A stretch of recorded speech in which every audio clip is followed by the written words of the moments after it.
Granny's Family Classics presents Christmas Stories and Legends by Phebe A. Curtis. Read by Granny. The Legend of the White Gifts. As told by Phebe A. Curtis. A great many years ago, in a land far away from us, there was a certain king who was dearly beloved by all of his people. Men admired him because he was strong and just. In all of his dealings, they knew they could depend upon him. Every matter that came to his consideration was carefully weighed in his mind, and his decisions were always wise. Women trusted him because he was pure and true, with lofty thoughts and high ambitions, and the children loved him because of his gentleness and tenderness toward them. He was never so burdened with affairs of state that he could not stop to speak a pleasant word of greeting to the tiniest child, and the very poorest of his subjects knew they could count upon his interest in them. This deep-seated love and reverence for their king made the people of this country wish very much for a way in which to give expression to it so that he would understand it. Many consultations were held, and one after another the plans suggested were rejected, but at last a most happy solution was found. It was rapidly circulated here and there, and it met with the most hearty approval everywhere. It was a plan for celebrating the king's birthday. Of course, that had been done in many lands before, but there were certain features about this celebration which differed materially from anything that had ever been tried. They decided that on the king's birthday the people should all bring him gifts, but they wanted in some way to let him know that these gifts were the expression of a love on the part of the giver which was pure and true and unselfish, and in order to show that, it was decided that each gift should be a white gift. The king heard about this beautiful plan, and it touched his heart in a wonderful way. He decided that he would do his part to carry out the idea and let his loving subjects know how much he appreciated their thoughtfulness. You can just imagine the excitement there was all over the land as the king's birthday drew near. All sorts of loving sacrifices had been made, and everyone was anxious to make his gift the very best he had to offer. At last the day dawned, and eagerly the people came dressed in white and carrying their white gifts. To their surprise, they were ushered into a great, big room, the largest one in the palace.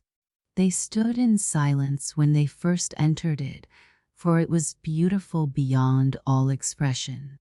It was a white room. The floor was white marble. The ceiling looked like a mass of soft, white fluffy clouds. The walls were hung with beautiful white silken draperies, and all the furnishings were white.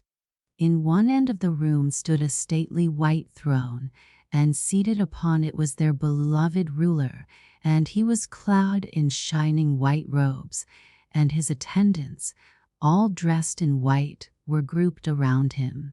Then came the presentation of the gifts. What a wealth of them there was, and how different they were in value. In those days it was just as it is now. There were many people who had great wealth, and they brought gifts which were generous in proportion to their wealth. One brought a handful of pearls, another a number of carved ivories. There were beautiful laces and silks and embroideries, all in pure white, and even splendid white chargers were brought to His Majesty. But many of the people were poor, some of them very poor, and their gifts were quite different from those I have been telling about.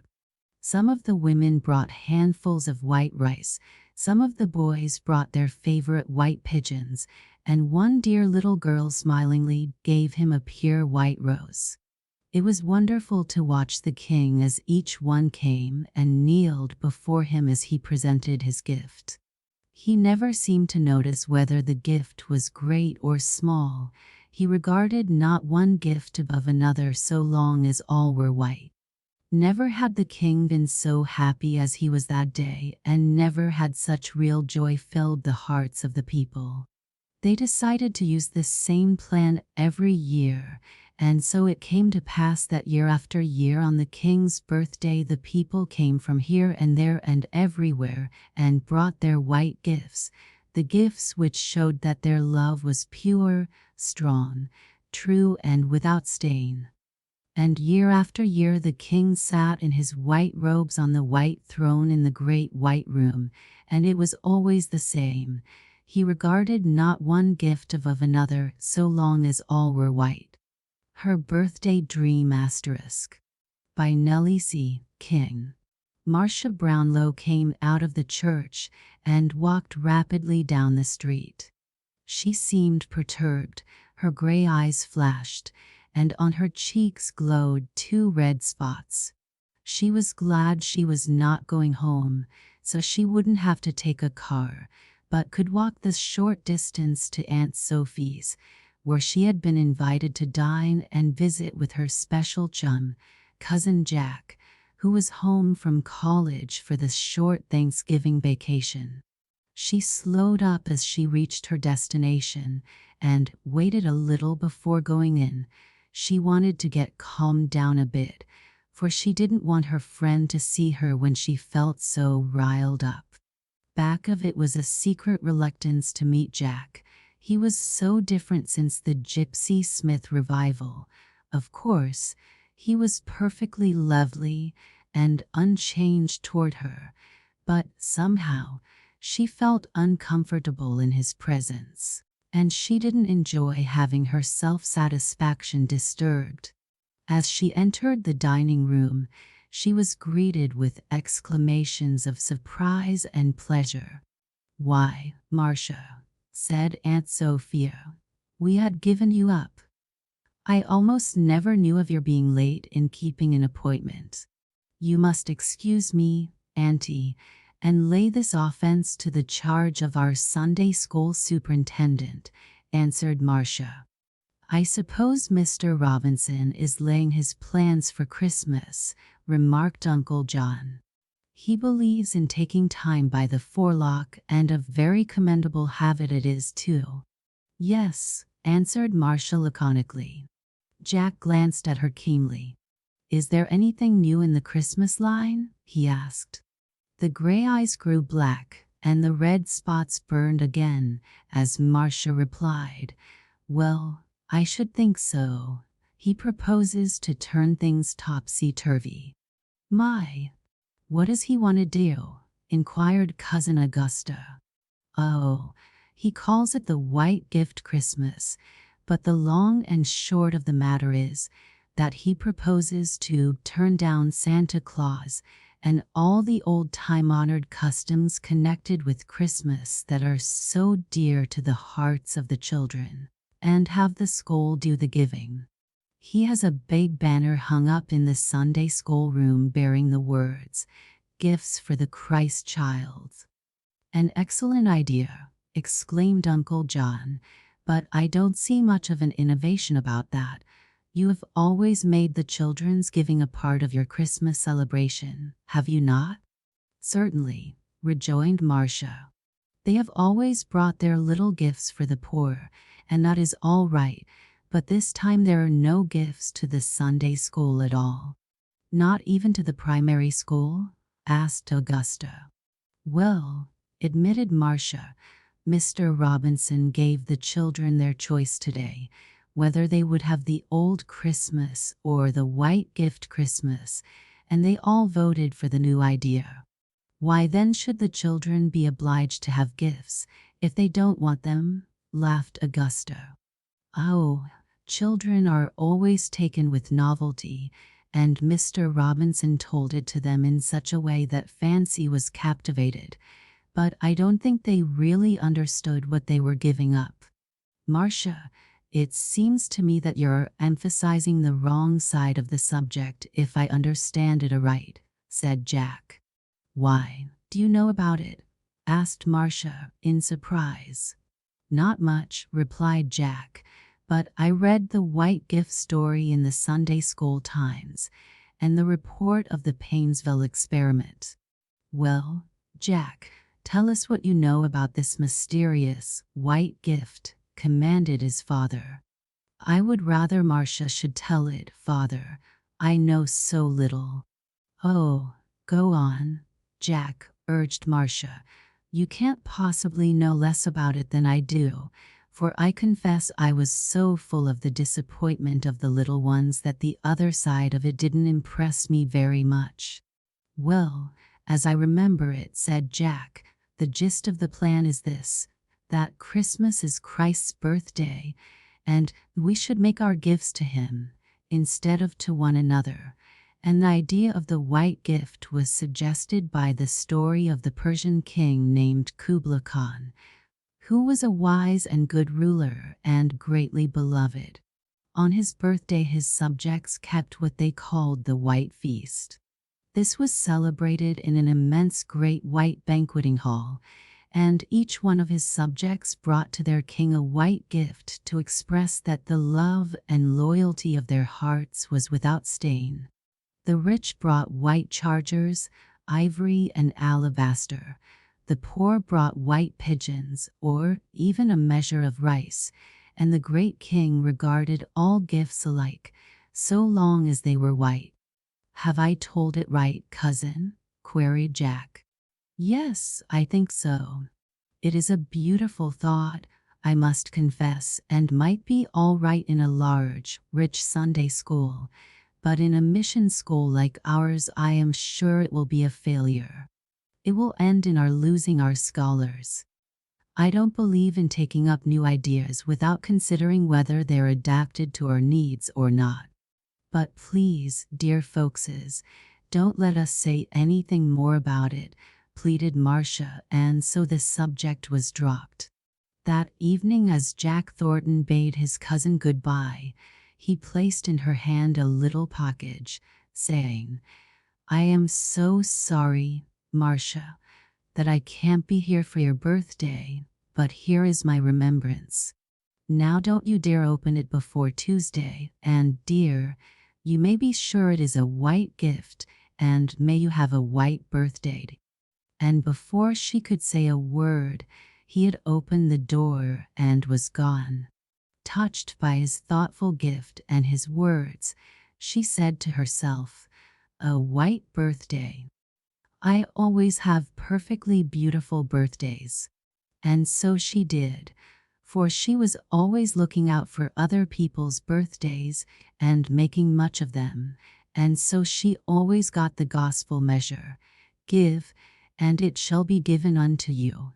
Good measure, pressed down and shaken together and running over, shall man give into your bosom." But these thoughts were crowded out by the pressure of things to be done. Father and mother had gone into the country to visit a sick friend, and the younger brothers and sisters surrounded her and clamored for songs and Bible stories. And as she was a good older sister, she devoted herself to them until their bedtime. Then, turning out the lights, she sat down in an easy chair before the library grate and yielded herself to the spell of the quiet hour. The strained, irritated nerves relaxed, and a strange, sweet peace stole over her. As she gazed dreamily into the fire, a star seemed to rise out of the glowing coals and beam at her with a beautiful soft radiance, and the words of the evangel came into her mind. "And when they saw the star, they rejoiced with exceeding joy. And when they were come into the house, they saw the young child, with Mary his mother, and they fell down and worshipped him. And when they had opened their treasures, they presented unto him gifts, gold, frankincense, and myrrh." She repeated the words over and over to herself. How simple and restful they were! How direct and genuine and satisfying was this old-time giving! There it was, gifts for the Christ child. They presented unto him gifts, gold, frankincense, and myrrh. She remembered reading somewhere that the gold represented our earthly possessions, the frankincense typified our service, and the myrrh our suffering for his sake. As she gazed into the fire and mused, She fell asleep, and all these thoughts were woven into the fabric of a dream. And who shall say that God does not speak to his children still in dreams? She dreamed that it was the morning of her birthday. She heard cheery voices in the hall calling out to one another, "This is Marcia's birthday. Wish you many returns of the day." There was an excited running to and fro between the different rooms, and gleeful exclamations, but no one came near her. She sat up in bed listening and wondering what it could mean. Why, Mother always came into her room and folded her to her heart and said those precious things that only a mother can say, and the children always scrambled to see who should be the first to give sister a birthday kiss. Were they playing some joke on her? She would be quiet and watch, and so not be taken unawares. Presently they went trooping happily downstairs into the dining room, and she heard Father's voice say, "Good morning, children. I wish you many happy returns of Marcia's birthday." What did it all mean? Was she going crazy? Or were they just going to surprise her by some novel way of celebrating her birthday? She arose, and with trembling fingers dressed herself hastily, and stole softly down the stairs, and looked into the dining room. "Hush!" Father was asking a blessing. He returned thanks for dear Marcia's birthday, and asked that it should be a happy day for them all. Beside each plate save her own were various packages, and these were opened amid ejaculations of surprise and pleasure, and sundry hugs and kisses. After the first burst of happiness had subsided, Marcia braced herself and entered the dining room, saying with forced gaiety, "Good morning, dear ones all." They looked up with blank, unanswering faces and said, "Good morning, Marcia." That was all. But Marcia's heart leaped at the recognition of her presence, for she had begun to fear that she was dead, and that it was her spirit that was wandering about. She stooped and kissed her mother, who murmured abstractedly, "Yes, dear," never once looking up from the presents she was examining. With a sinking heart she turned away from her mother and went and stood behind her father's chair, and leaning over whispered in his ear, "Dear father, have you forgotten that this is my birthday?" He answered kindly but absent-mindedly, "Why, daughter, am I likely to forget it with all these tokens around me?" And he waved his hand toward the gifts piled around his plate. This was almost more than Marcia could bear, for Father was always specially tender and attentive to her on her birthday. She always sat on his knee a while, and he told her what a joy and comfort she was to him, and he always paid her some pretty compliment that made her girlish heart swell with innocent pride.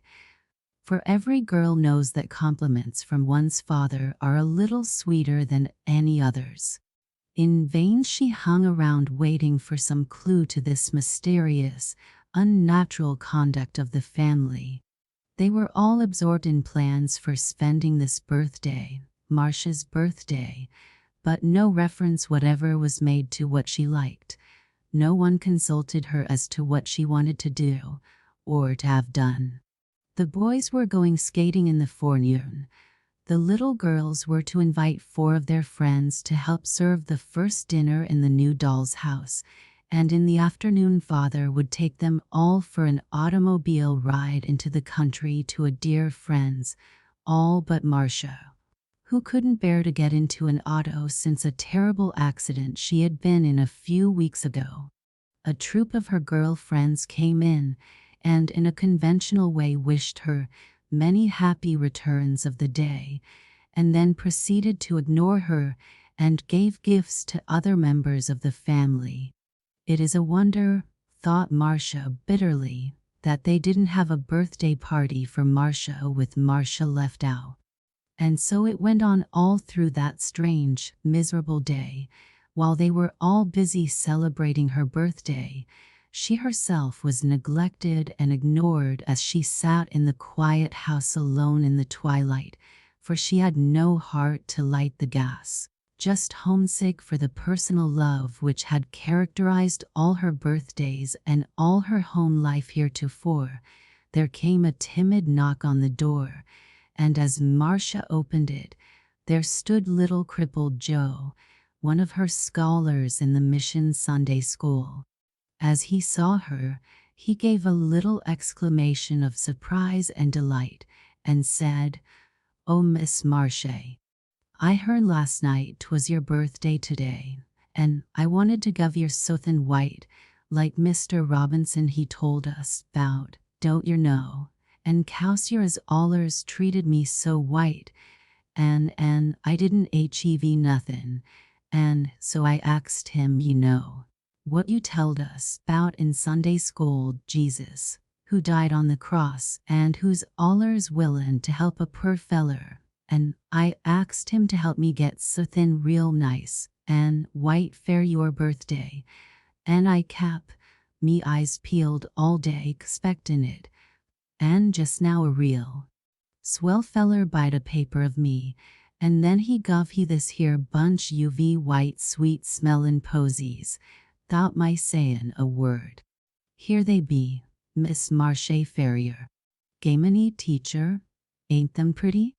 And oh, teacher, he made 'em in the fust place, and had the man guv them to me, and so I reckon he and me's pardners in this here white gift business." And he held up in his thin, grimy hand a bunch of white, sweet-scented violets. Marcia's first impulse was to catch up the little fellow and his gift in her arms, and baptize them with a flood of tears from her own overcharged heart. But she hadn't taught boys in a mission Sunday school class for nothing. Joe would have thought she had gone crazy, or been struck silly, or was sick unto death, so she controlled herself, and kneeling beside him took the violets reverently in both her hands, saying in a choked voice, "Joe, they are just beautiful. This is the only really truly white gift I have had today, and I don't deserve it, but I thank him and you."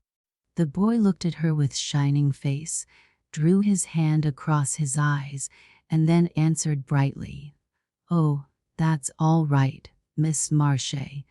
'Tany rate, 'tis with me, and I reckon 'tis with him."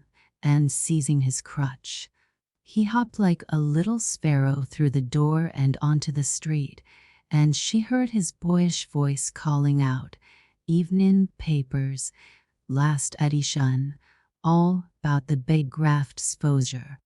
Just then the big white touring car discharged its merry load at the door, and the house was filled with the chatter and laughter of the children. In vain she tried to find a quiet corner where she could be alone with her heart. It was impossible to escape from the hilarious celebration of her birthday. She was so glad when the children said good night and went off to bed, and she could seek the quiet of her own room. As she bade her father good night, he said, "Well, daughter, I hope you have enjoyed your birthday and all your gifts." At this, all the honesty of her nature, all the hatred of Shan, rose up in one indignant outburst, and she exclaimed, "I have had no gifts, neither has this been my birthday celebration."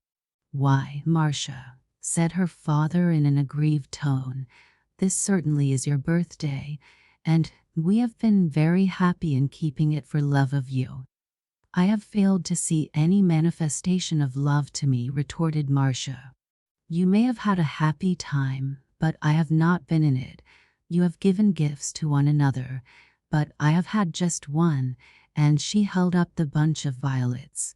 "This is a gift of love from little lame Joe, in answer to his prayer, and in pity for my hungry heart." There was silence in the room for a moment, and then her father answered, "It seems to me, daughter, that when you get right down to a personal application, what you believe in after all is a white birthday. The words went through her like an electric shock, and with a start she awoke and sat upright in her chair, and, lo, it was all a dream. Marcia looked around the room, shook herself a little, stirred the fire, and put on fresh coal. She laughed at the remembrance of her dream and its absurdity. How glad she was that it was only a dream. But was it only a dream? Was it not a reality? Was not this the way she had kept the Lord's birthday? When she had opened her Christmas treasure, how much had been given him, and for love of him? How large a place had she given him in the season's activity? Had she ever made room for him as the central figure of it all, or had he been crowded out and his rightful place given to Santa Claus and the world's merrymaking? In the light of the Spirit she saw that the Star of Bethlehem always leads to the cross of Calvary. She had never liked to think about the cross before, but now it was all illumined with the glory of the love which gave to us God's best, his only begotten Son. She remembered how the Lord Jesus had said, "If I be lifted up, I will draw all men unto me." She saw that it is as we see Christ on the cross for us that we are drawn to him. In that still hour, on her knees, at the foot of the cross, Marcia with great gladness made her first white gift unto her Lord. She gave herself to him. By permission of the author and the publisher, Pittsburgh Christian Advocate. The Fir Tree *. Adapted by J. H. Stickney. Far away in the forest, where the warm sun and the fresh air made a sweet resting place, grew a pretty little fir tree. The situation was all that could be desired, and yet it was not happy. It wished so much to be like its tall companions, the pines and firs which grew around it. The sun shone, and the soft air fluttered its leaves, and the little peasant children passed by, prattling merrily, but the fir tree did not heed them. Sometimes the children would bring a large basket of raspberries or strawberries, wreathed in straws, and seat themselves near the fir tree, and say, "Is it not a pretty little tree?" which made it feel even more unhappy than before. And yet all this while the tree grew a notch or joint taller every year, for by the number of joints in the stem of a fir tree we can discover its age. Still, as it grew, it complained, "Oh, how I wish I were as tall as the other trees. Then I would spread out my branches on every side, and my crown would overlook the wide world around. I should have the birds building their nests on my boughs, and when the wind blew, I should bow with stately dignity, like my tall companions." So discontented was the tree that it took no pleasure in the warm sunshine, the birds, or the rosy clouds that floated over it morning and evening. Sometimes in winter, when the snow lay white and glittering on the ground, there was a little hare that would come springing along and jump right over the little tree's head. Then how mortified it would feel. 2 winters passed, and when the third arrived, the tree had grown so tall that the hare was obliged to run round it. Yet it remained unsatisfied and would exclaim, "Oh, to grow, to grow, if I could but keep on growing tall and old. There is nothing else worth caring for in the world." In the autumn the woodcutters came, as usual, and cut down several of the tallest trees, and the young fir, which was now grown to its full height, shuddered as the noble trees fell to the earth with a crush.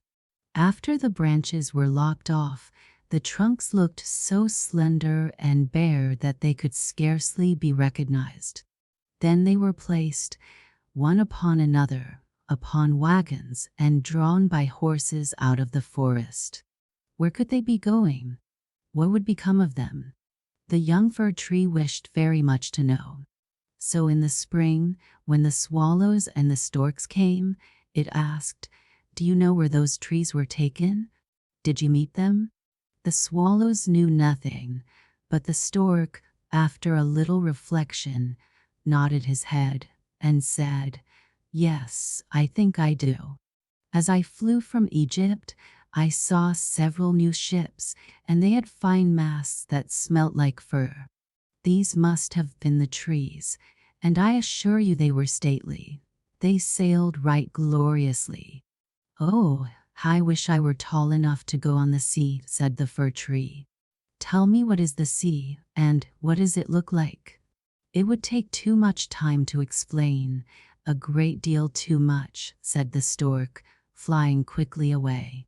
"Rejoice in thy youth," said the sunbeam. "Rejoice in thy fresh growth, and in the young life that is in thee."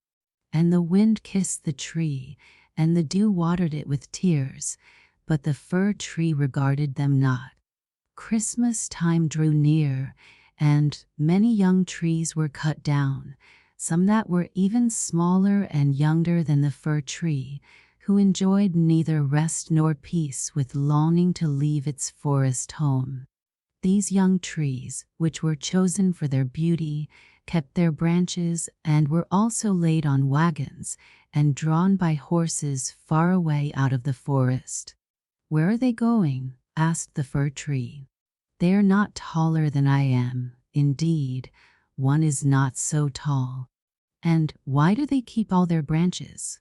Where are they going?" We know," sang the sparrows. "We have looked in at the windows of the houses in the town, and we know what is done with them." "Oh, you cannot think what honor and glory they receive. They are dressed up in the most splendid manner. We have seen them standing in the middle of a warm room and adorned with all sorts of beautiful things, honey cakes, gilded apples, playthings, and many hundreds of wax tapers." "And then," asked the fir tree, trembling in all its branches, "and then what happens?" "We did not see any more," said the sparrows, "but this was enough for us. I wonder whether anything so brilliant will ever happen to me," thought the fir tree. "It would be better even than crossing the sea. I long for it almost with pain. Oh, when will Christmas be here? I am now as tall and well grown as those which were taken away last year. Oh, that I were now laid on the wagon, or standing in the warm room, with all that brightness and splendor around me. Something better and more beautiful is to come after, or the trees would not be so decked out. Yes, what follows will be grander and more splendid. What can it be? I am weary with longing.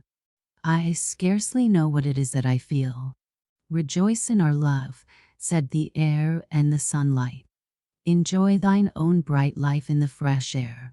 But the tree would not rejoice, though it grew taller every day, and winter and summer, its dark green foliage might be seen in the forests, while passers-by would say, "What a beautiful tree."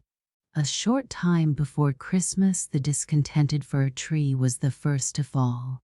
As the axe cut sharply through the stem and divided the pith, the tree fell with a groan to the earth, conscious of pain and faintness, and forgetting all its dreams of happiness, in sorrow at leaving its home in the forest. It knew that it should never again see its dear old companions, the trees, nor the little bushes and many-colored flowers that had grown by its side, perhaps not even the birds. Nor was the journey at all pleasant. The tree first recovered itself while being unpacked in the courtyard of a house with several other trees, and it heard a man say, "We only want one, and this is the prettiest. This is beautiful." Then came two servants in grand livery and carried the fir tree into a large and beautiful apartment. Pictures hung on the walls, and near the great stove stood great china vases, with lions on the lids. There were rocking chairs, silken sofas, large tables covered with pictures, books, and playthings that had cost 100 times $100. At least so said the children. Then the fir tree was placed in a large tub, full of sand, but green baize hung all around it, so that no one could know it was a tub, and it stood on a very handsome carpet. Oh, how the fir tree trembled! What was going to happen to him now? Some young ladies came in, and the servants helped them to adorn the tree. On one branch they hung little bags cut out of colored paper, and each bag was filled with sweetmeats. From other branches hung gilded apples and walnuts, and all around were hundreds of red, blue, and white tapers, which were fastened upon the branches. Dolls, exactly like real men and women, were placed under the green leaves, and the tree had never seen such things before, and at the top was fastened a glittering star made of gold tinsel. Oh, it was very beautiful. This evening, they all exclaimed, "How bright it will be!" Oh, that the evening were come, thought the tree, and the tapers lighted. Then I should know what else is going to happen. Will the trees of the forest come to see me? Will the sparrows peep in at the windows, I wonder, as they fly? Shall I grow faster here, and keep on all these ornaments during summer and winter? But guessing was of very little use. His back ached with trying, and this pain is as bad for a slender fir tree as headache is for us. At last the tapers were lighted, and then what a glistening blaze of splendor the tree presented. It trembled so with joy in all its branches that one of the candles fell among the green leaves and burnt some of them. "Help! Help!" exclaimed the young ladies, but there was no danger, for they quickly extinguished the fire. After this the tree tried not to tremble at all, though the fire frightened him. He was so anxious not to hurt any of the beautiful ornaments, even while their brilliancy dazzled him. And now the folding doors were thrown open, and a troop of children rushed in as if they intended to upset the tree, and were followed more slowly by their elders.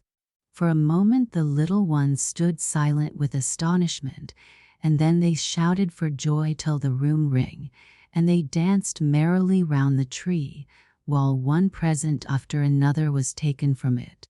What are they doing? What will happen next? Thought the tree. At last the candles burned down to the branches and were put out. Then the children received permission to plunder the tree. Oh, how they rushed upon it! There was such a riot that the branches cracked, and had it not been fastened with the glistening star to the ceiling, it must have been thrown down.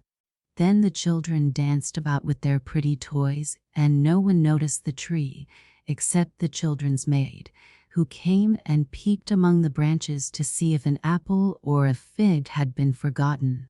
A story, cried the children, pulling a little fat man toward the tree.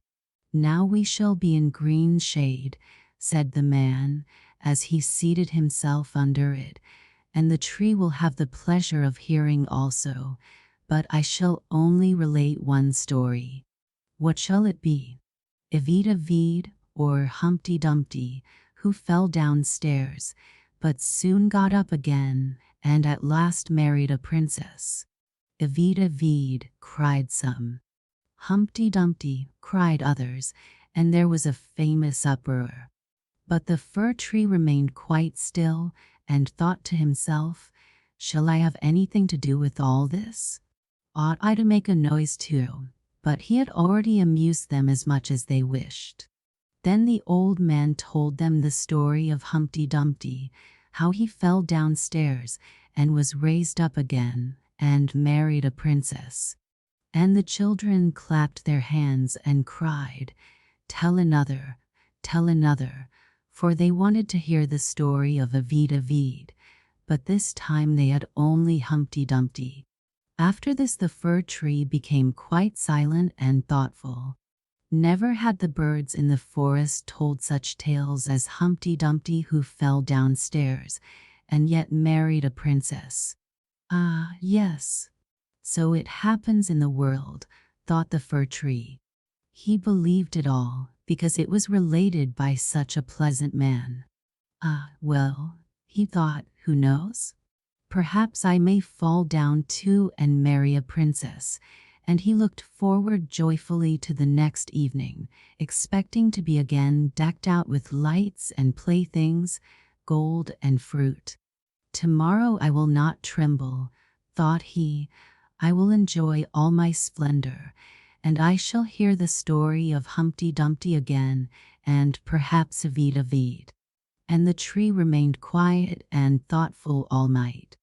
In the morning the servants and the housemaid came in. Now, thought the fir tree, all my splendor is going to begin again. But they dragged him out of the room and upstairs to the garret and threw him on the floor, in a dark corner where no daylight shone, and there they left him. What does this mean? Thought the tree. What am I to do here?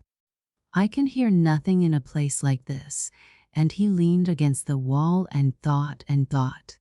And he had time enough to think, for days and nights passed and no one came near him, and when at last somebody did come, it was only to push away some large boxes in a corner.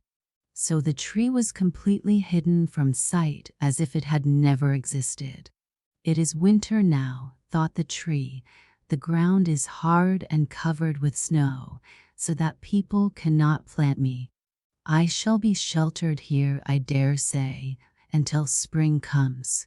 How thoughtful and kind everybody is to me.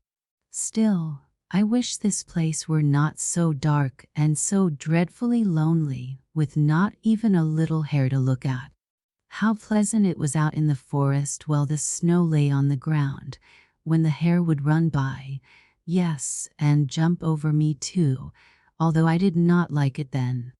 Oh, it is terribly lonely here.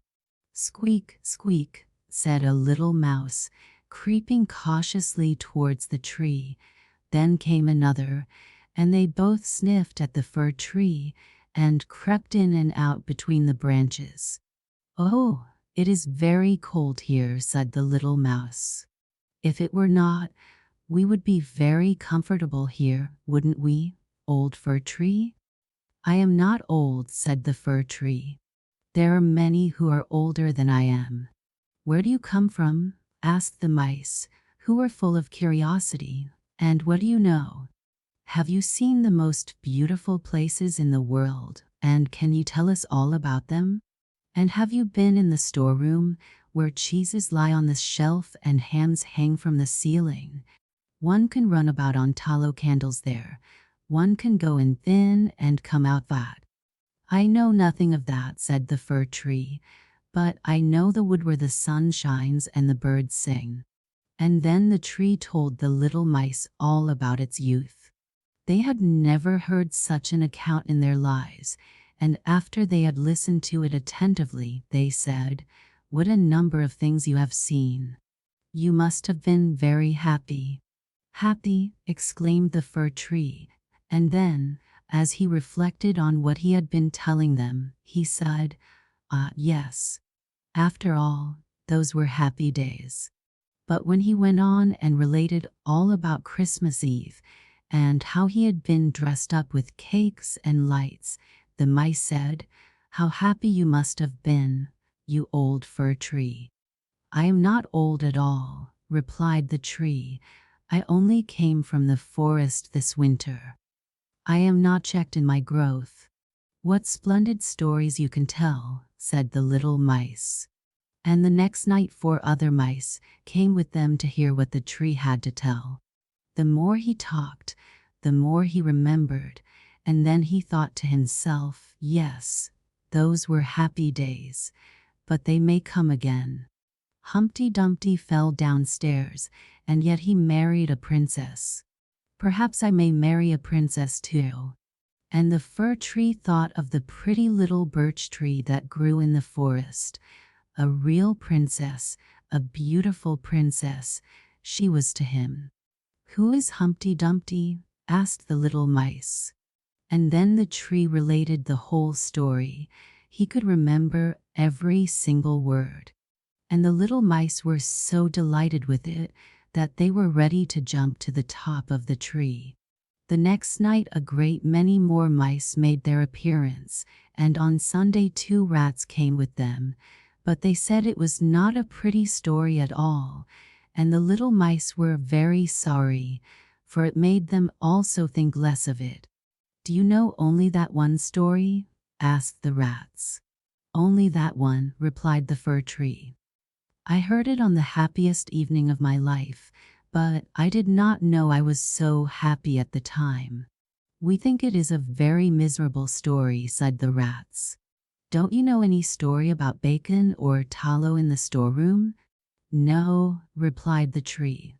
"Many thanks to you, then," replied the rats, and they went their ways. The little mice also kept away after this, and the tree sighed and said, "It was very pleasant when the merry little mice sat around me and listened while I talked. Now that is all past too.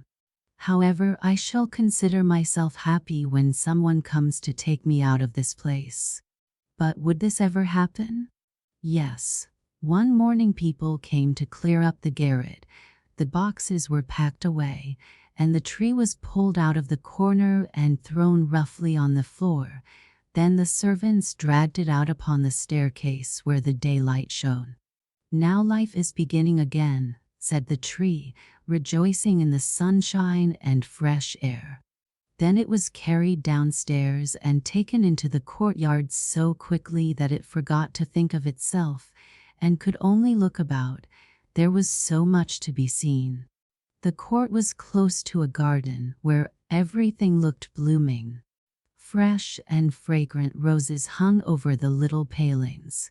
The linden trees were in blossom, while the swallows flew here and there crying, "Twit, twit, twit, my mate is coming." But it was not the fir tree they meant. "Now I shall live," cried the tree joyfully, spreading out its branches. But alas, they were all withered and yellow, and it lay in a corner amongst weeds and nettles. The star of gold paper still stuck in the top of the tree and glittered in the sunshine. In the same courtyard 2 of the merry children were playing who had danced round the tree at Christmas time and had been so happy. The youngest saw the gilded star and ran and pulled it off the tree. "Look what is sticking to the ugly old fir tree," said the child, treading on the branches till they crackled under his boots. And the tree saw all the fresh, bright flowers in the garden, and then looked at itself, and wished it had remained in the dark corner of the garret. It thought of its fresh youth in the forest, of the merry Christmas evening, and of the little mice who had listened to the story of Humpty Dumpty. "Past, past," said the poor tree. "Oh, had I but enjoyed myself while I could have done so. But now it is too late." Then a lad came and chopped the tree into small pieces till a large bundle lay in a heap on the ground. The pieces were placed in the fire, and they blazed up brightly, while the tree sighed so deeply that each sigh was like a little pistol shot. Then the children, who were at play, came and seated themselves in front of the fire and looked at it and cried, "Pop, pop." But at each pop, which was a deep sigh, the tree was thinking of a summer day in the forest, or of some winter night there when the stars shone brightly, and of Christmas evening and of Humpty Dumpty, the only story it had ever heard or knew how to relate. Till at last it was consumed. The boys still played in the garden, and the youngest wore the golden star on his breast with which the tree had been adorned during the happiest evening of its existence. Now all was past. The tree's life was past, and the story also passed. For all stories must come to an end some time or other. Asterisk from Hans Andersen's Fairy Tales, adapted by J. H. Stickney. By permission of the publishers, Gin and Company. The Little Match Girl asterisk. Hans Andersen. It was dreadfully cold. It was snowing fast, and was almost dark as evening came on the last evening of the year. In the cold and the darkness, there went along the street a poor little girl, bareheaded and with naked feet. When she left home she had slippers on, it is true, but they were much too large for her feet, slippers that her mother had used until then, and the poor little girl lost them in running across the street when two carriages were passing terribly fast. When she looked for them, one was not to be found, and a boy seized the other and ran away with it, saying he would use it for a cradle some day, when he had children of his own. So on the little girl went with her bare feet that were red and blue with cold. In an old apron that she wore were bundles of matches, and she carried a bundle also in her hand. No one had bought so much as a bunch all the long day, and no one had given her even a penny. Poor little girl!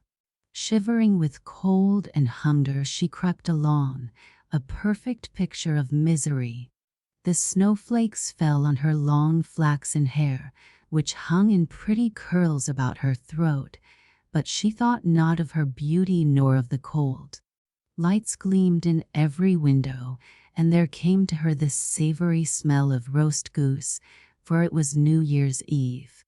And it was of this which she thought. In a corner formed by two houses, one of which projected beyond the other, she sat cowering down.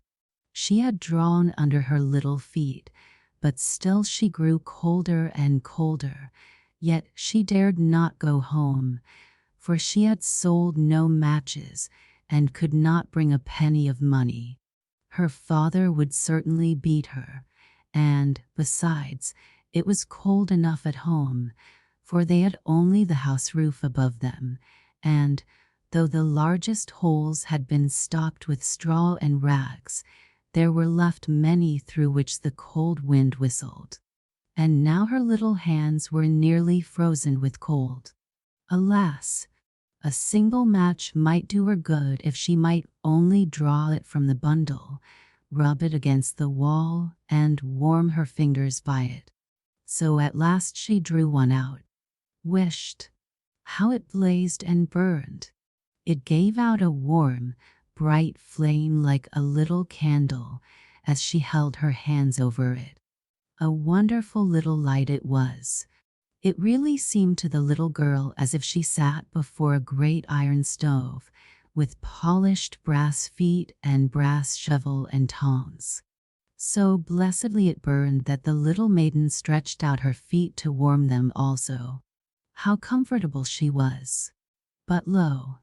The flame went out, the stove vanished, and nothing remained but the little burned match in her hand. She rubbed another match against the wall. It burned brightly, and where the light fell upon the wall it became transparent like a veil, so that she could see through it into the room.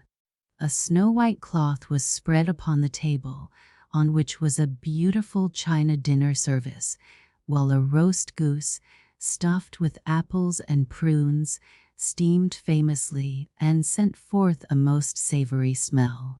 And what was more delightful still, and wonderful, the goose jumped from the dish, with knife and fork still in its breast, and waddled along the floor straight to the little girl. But the match went out then, and nothing was left to her but the thick, damp wall. She lighted another match. And now she was under a most beautiful Christmas tree, larger and far more prettily trimmed than the one she had seen through the glass doors at the rich merchants'. Hundreds of wax tapers were burning on the green branches, and gay figures, such as she had seen in the shop windows, looked down upon her. The child stretched out her hands to them, then the match went out. Still the lights of the Christmas tree rose higher and higher. She saw them as stars in heaven, and one of them fell, forming a long trail of fire. "Now someone is dying," murmured the child softly, for her grandmother, the only person who had loved her and who was now dead, had told her that whenever a star falls, a soul mounts up to God. She struck yet another match against the wall, and again it was light, and in the brightness there appeared before her the dear old grandmother, bright and radiant, yet sweet and mild and happy as she had never looked on earth. "Oh, grandmother," cried the child, "take me with you. I know you will go away when the match burns out. You too will vanish like the warm stove, the splendid New Year's feast, the beautiful Christmas tree." And lest her grandmother should disappear, she rubbed the whole bundle of matches against the wall.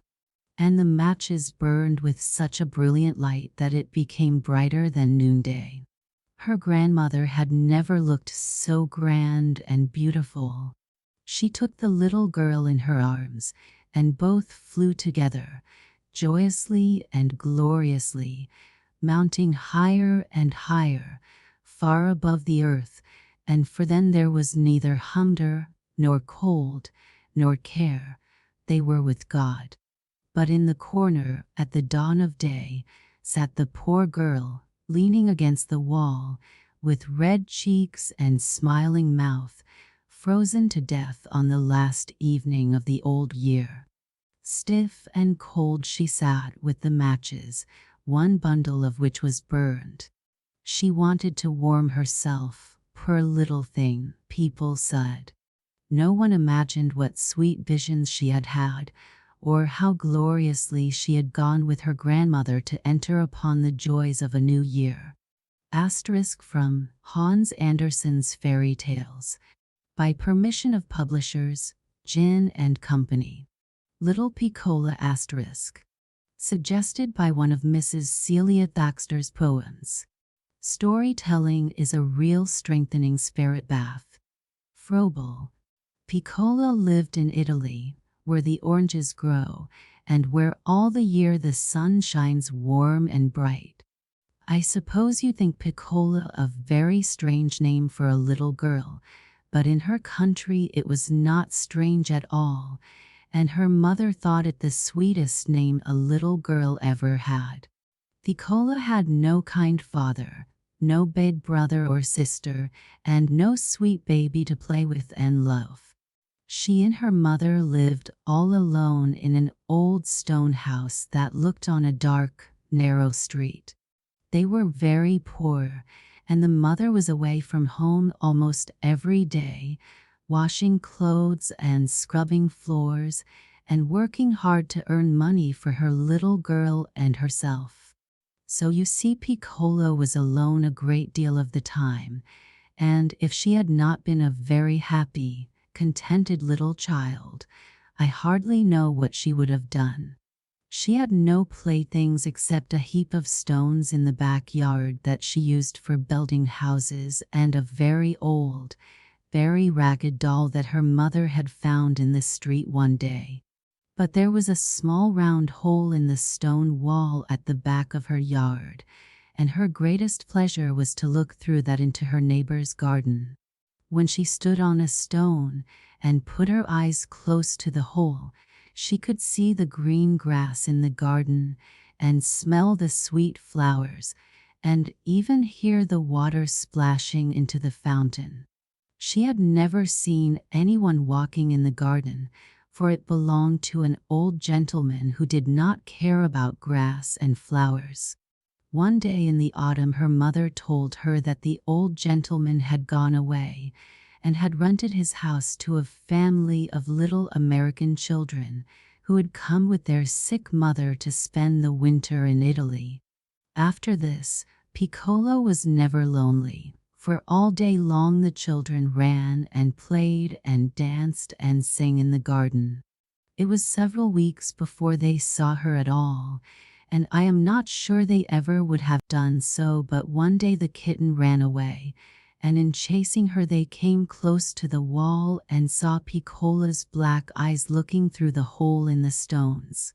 They were a little frightened at first and did not speak to her, but the next day she was there again, and Rose, the oldest girl, went up to the wall and talked to her a little while.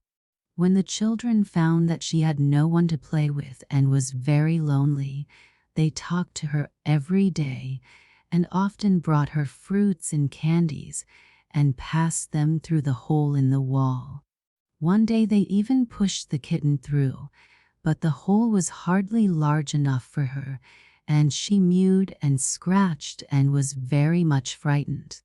After that the little boy said he would ask his father if the hole might not be made larger, and then Piccola could come in and play with them. The father had found out that Piccola's mother was a good woman, and that the little girl herself was sweet and kind, so that he was very glad to have some of the stones broken away and an opening made for Piccola to come in. How excited she was, and how glad the children were when she first stepped into the garden. She wore her best dress, a long, bright-colored woolen skirt and a white waist. Round her neck was a string of beads, and on her feet were little wooden shoes. It would seem very strange to us, would it not, to wear wooden shoes, but Piccola and her mother had never worn anything else, and never had any money to buy stockings. Piccola almost always ran about barefooted, like the kittens and the chickens and the little ducks. What a good time they had that day, and how glad Piccola's mother was that her little girl could have such a pleasant, safe place to play in, while she was away at work. By and by December came, and the little Americans began to talk about Christmas. One day, when Piccola's curly head and bright eyes came peeping through the hole in the wall, and they ran to her and helped her in, and as they did so, they all asked her at once what she thought she would have for a Christmas present. "A Christmas present," said Piccola. "Why, what is that?" All the children looked surprised at this, and Rose said, rather gravely, "Dear Piccola, don't you know what Christmas is?" Oh, yes, Piccola knew it was the happy day when the baby Christ was born, and she had been to church on that day and heard the beautiful singing, and had seen the picture of the babe lying in the manger, with cattle and sheep sleeping round about. Oh, yes, she knew all that very well, but what was a Christmas present? Then the children began to laugh and to answer her all together. There was such a clatter of tongues that she could hear only a few of the words now and then, such as chimney, Santa Claus, stockings, reindeer, Christmas Eve, candies, and toys. Piccola put her hands over her ears and said, "Oh, I can't understand one word." "You tell me, Rose." Then Rose told her all about jolly Santa Claus, with his red cheeks and white beard and fur coat, and about his reindeer and sleigh full of toys. "Every Christmas Eve," said Rose, "he comes down the chimney and fills the stockings of all the good children. So, Piccola, you hang up your stocking, and who knows what a beautiful Christmas present you will find when morning comes." Of course, Piccola thought this was a delightful plan and was very pleased to hear about it. Then all the children told her of every Christmas Eve they could remember, and of the presents they had had, so that she went home thinking of nothing but dolls and hoops and balls and ribbons and marbles and wagons and kites. She told her mother about Santa Claus, and her mother seemed to think that perhaps he did not know there was any little girl in that house, and very likely he would not come at all. But Piccola felt very sure Santa Claus would remember her, for her little friends had promised to send a letter up the chimney to remind him. Christmas Eve came at last. Piccola's mother hurried home from her work.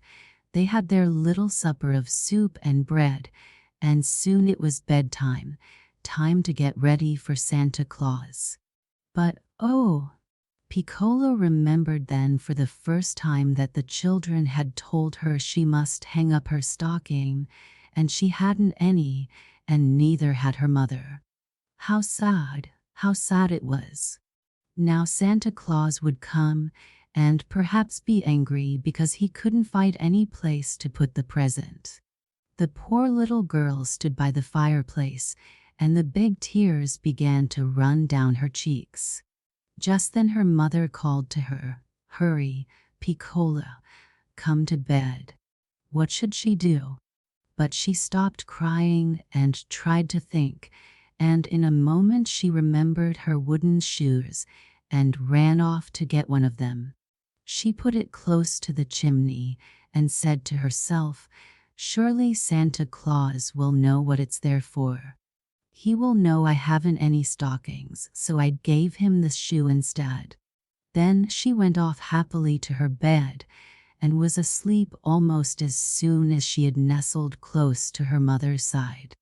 The sun had only just begun to shine next morning when Piccola woke. With one jump, she was out on the floor and running toward the chimney. The wooden shoe was lying where she had left it, but you could never guess what was in it. Piccola had not meant to wake her mother, but this surprise was more than any little girl could bear and yet be quiet, so she danced to the bed with the shoe in her hand, calling, "Mother, mother, look, look. See the present Santa Claus brought me." Her mother raised her head and looked into the shoe. "Why, Piccola," she said, "a little chimney swallow nestling in your shoe. What a good Santa Claus to bring you a bird." "Good Santa Claus, dear Santa Claus," cried Piccola, and she kissed her mother and kissed the bird and kissed the shoe, and even threw kisses up the chimney. She was so happy. When the birdling was taken out of the shoe, they found that he did not try to fly, only to hop about the room, and as they looked closer, they could see that one of his wings was hurt a little. But the mother bound it up carefully so that it did not seem to pain him, and he was so gentle that he took a drink of water from a cup and even ate crumbs and seeds out of Piccola's hands. She was a proud little girl when she took her Christmas present to show the children in the garden. They had had a great many gifts, dolls that could say, "Mama," bright picture books, trains of cars, toy pianos, but not one of their playthings was alive, like Piccola's birdling. They were as pleased as she, and Rose hunted about the house until she found a large wicker cage that belonged to a blackbird she once had. She gave the cage to Piccola, and the swallow seemed to make himself quite at home in it at once, and sat on the perch winking his bright eyes at the children. Rose had saved a bag of candies for Piccola, and when she went home at last, with the cage and her dear swallows safely inside it, I am sure there was not a happier little girl in the whole country of Italy. Asterisk from The Story Hour by Wiggins and Smith. Published by consent of the authors and also the publishers, Houghton, Mifflin and Company. The Shepherd's Story **. Washington Glowden. Bring hither that sheepskin, Joseph, and lay it down on this bank of dry earth, under this shelving rock. The wind blows chilly from the west, but the rock will shelter us. The sky is fair and the moon is rising, and we can sit here and watch the flocks on the hillside below. Your young blood and your father's coat of skins will keep you warm for one watch, I am sure. At midnight, my son, Your father, Reuben, and his brother James will take our places. For the first watch the old man, and the boy will tend the sheep. Yes, grandfather, you shall sit in that snug corner of the rock, where you can lean back and take your comfort. I will lie here at your feet. Now and then I will run to see whether the sheep are wandering, and that will warm me if I grow cold. Have you never been out on the hills at night with your father? Never, grandfather. I have often begged him to let me come, but he kept saying that I must wait until I was 12 years old. On the last full moon was my birthday, and today, when he returned from Bethlehem to the flocks, he brought me with him. So this is the lad's first night with the sheep in the fields, and the old man's last night, I fear, said the aged shepherd, sadly. It is not often in these days that I venture out to keep the watches of the flock, but this one night of the year I have spent upon these hills these many years, and I always shall as long as I have strength to walk so far. Was your father, too, a shepherd? Yes, and all his fathers before him for many generations. On these hills my ancestors have kept their sheep for I know not how long. Joseph was still for a moment. His eyes wandered away over the silent hills, lit by the rising moon. His face was troubled.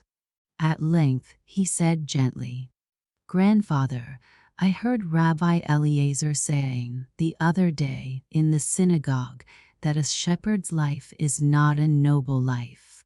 He was reading from one of the old doctors who said, "Let no one make his son a camel driver, a barber, a sailor, a shepherd, or a shopkeeper. They're dishonest callings." I was angry when he read it, but I held my peace. You did well, my son, to hold your peace. I myself have often heard such words of late from the doctors in the synagogues, but it is not wise to answer them. Where they got their notions I know not. From the Egyptians, I think, more than from the prophets.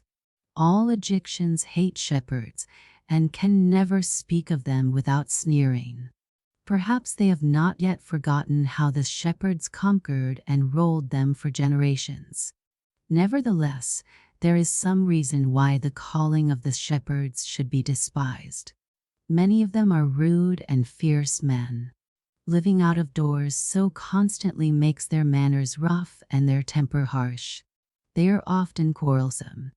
Such bloody fights as I used to see among them at the wells in the South Country, where they brought their flocks to water, and each one wanted the first chance at the well, I hope you will never look upon. But all shepherds are not so, protested Joseph.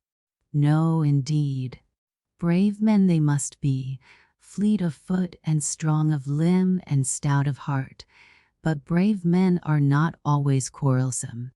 Many a shepherd whom I have known had a heart as pure and gentle as a child's, and the godliest men that I have known have been among them.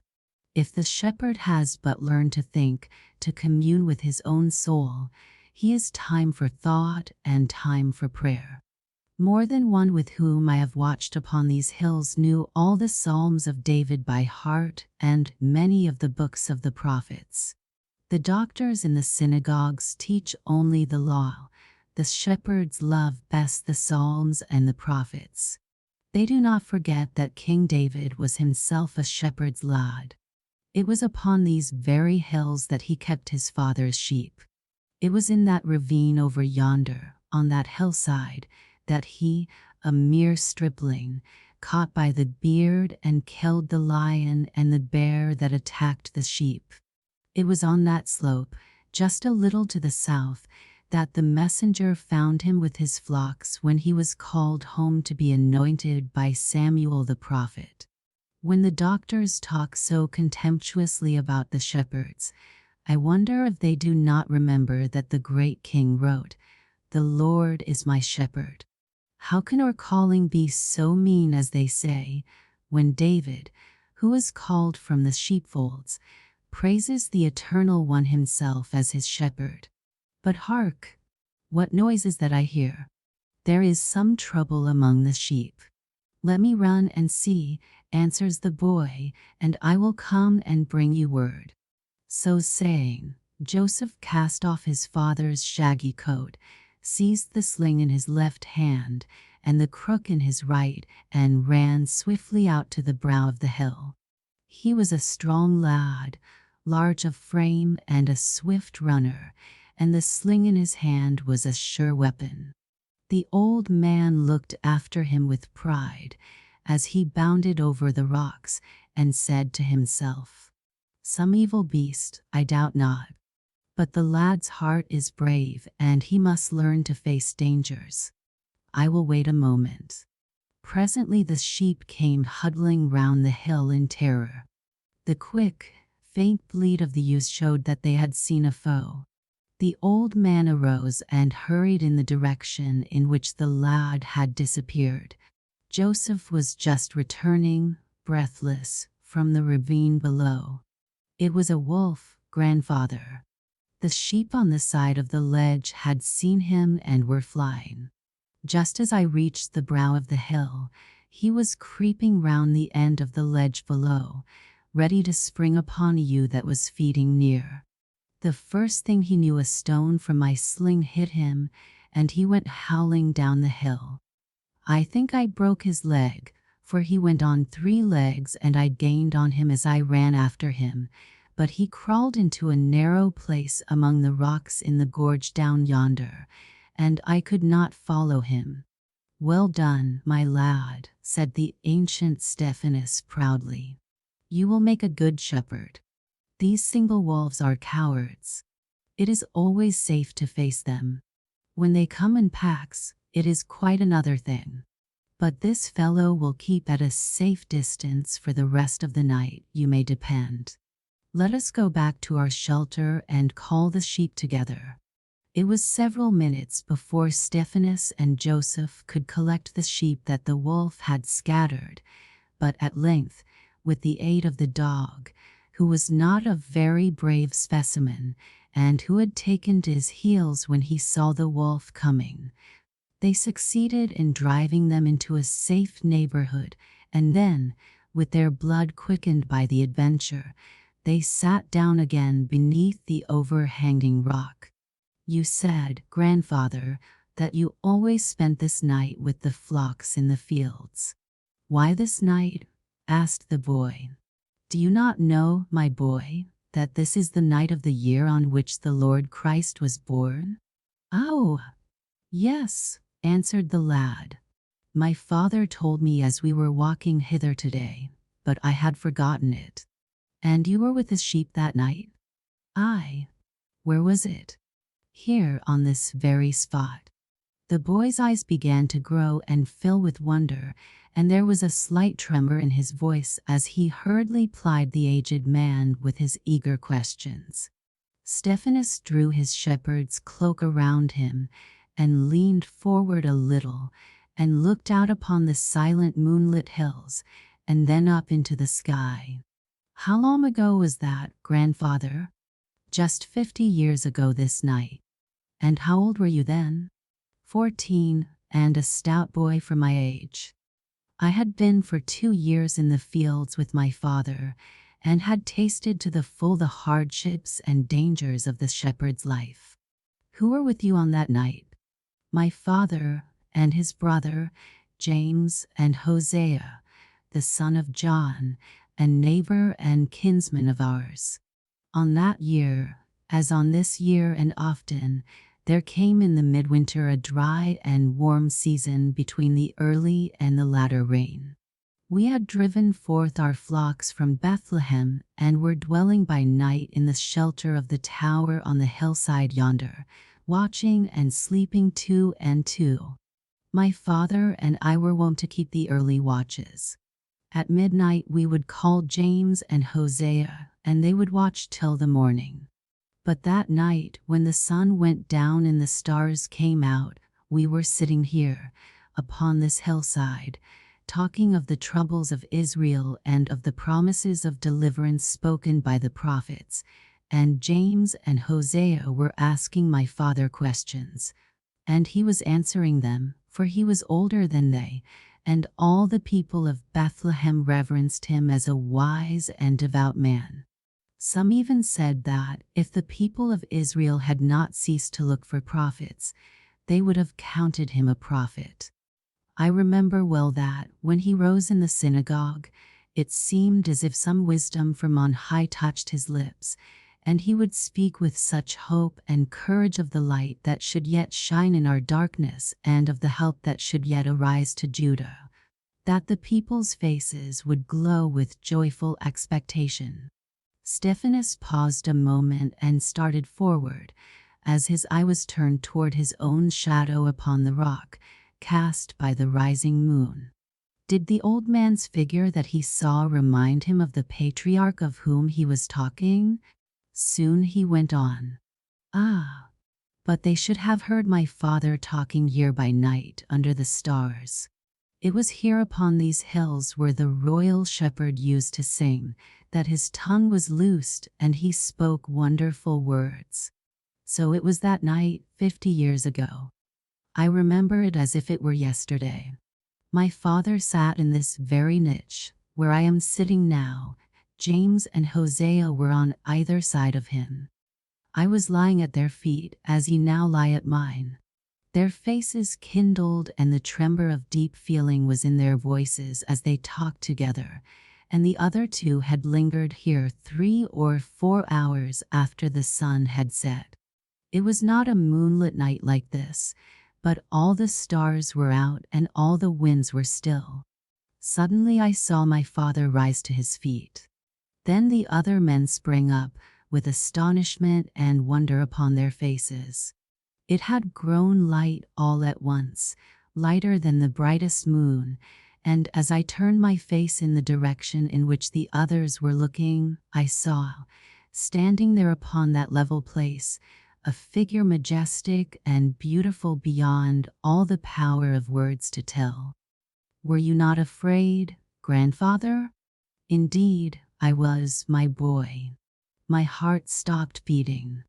The others were standing, but I had no power to rise.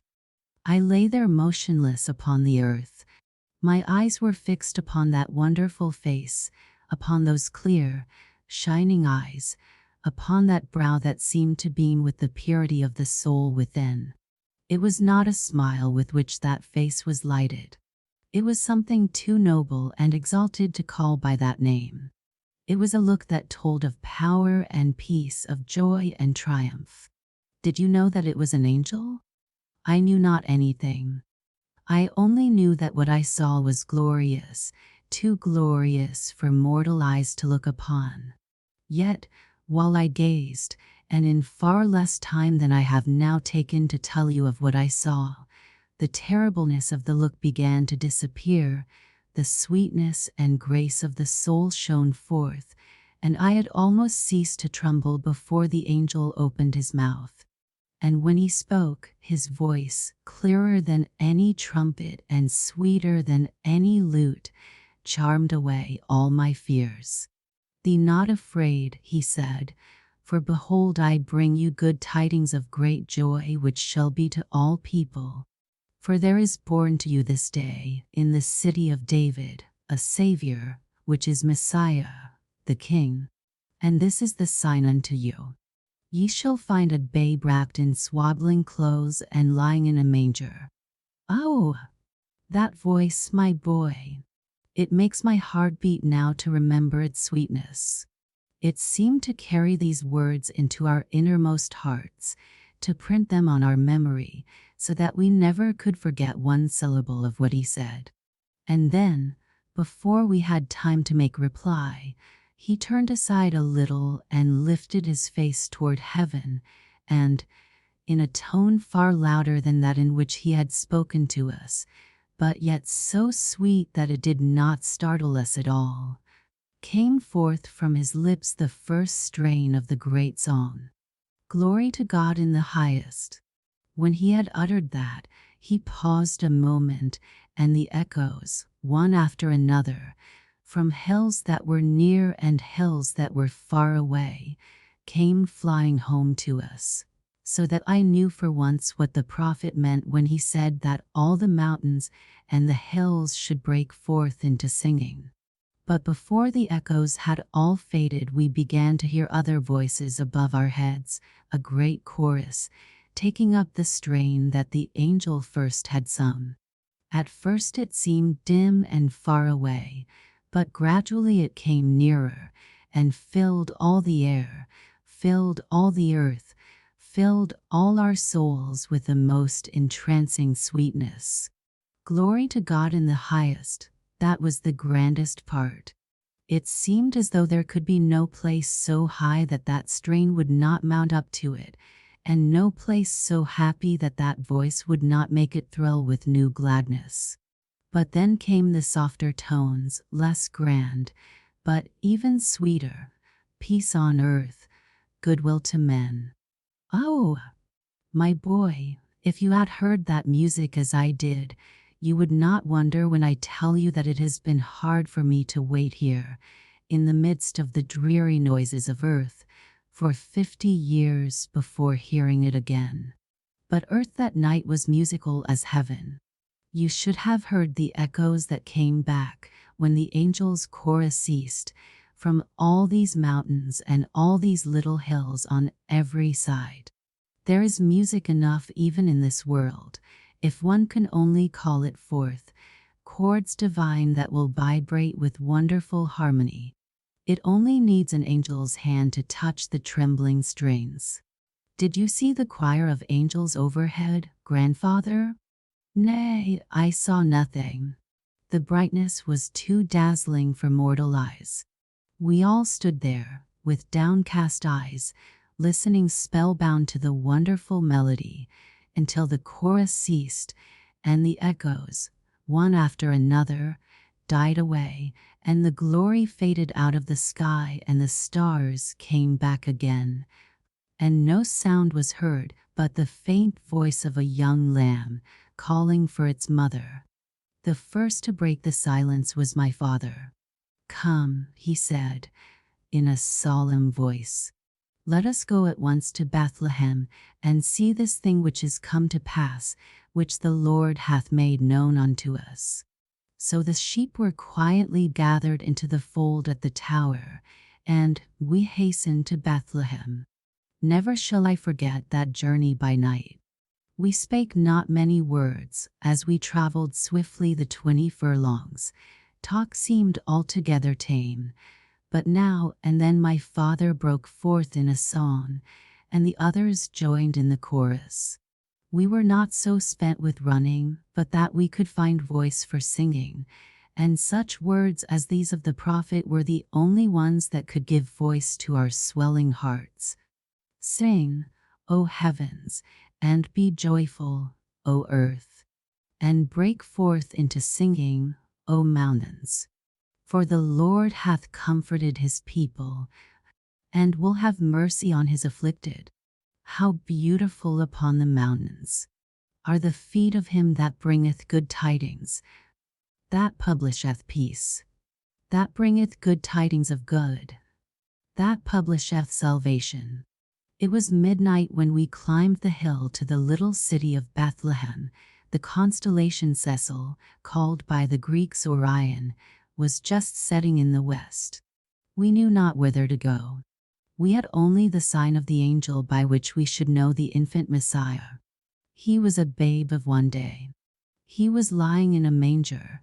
"Let us go to the Enchimum," said my father. "It stands on the very spot where King David was born. Peradventure we shall find him there." Over the entrance to the court of the inn a lantern was swinging from a rope stretched across from post to post. Guided by its light, we entered, and found the courtyard full of beasts of burden, showing that the inn was crowded with travelers. In the arched shelter of the hostelry, as many as could find room were lying. Some who could not sleep were sitting up and waiting drearily for the morning. two aged women near the entrance were talking in a low tone. "Peace be unto you," said my father. "The Lord be gracious unto thee," answered the oldest woman in a solemn voice as she looked upon my father's white beard.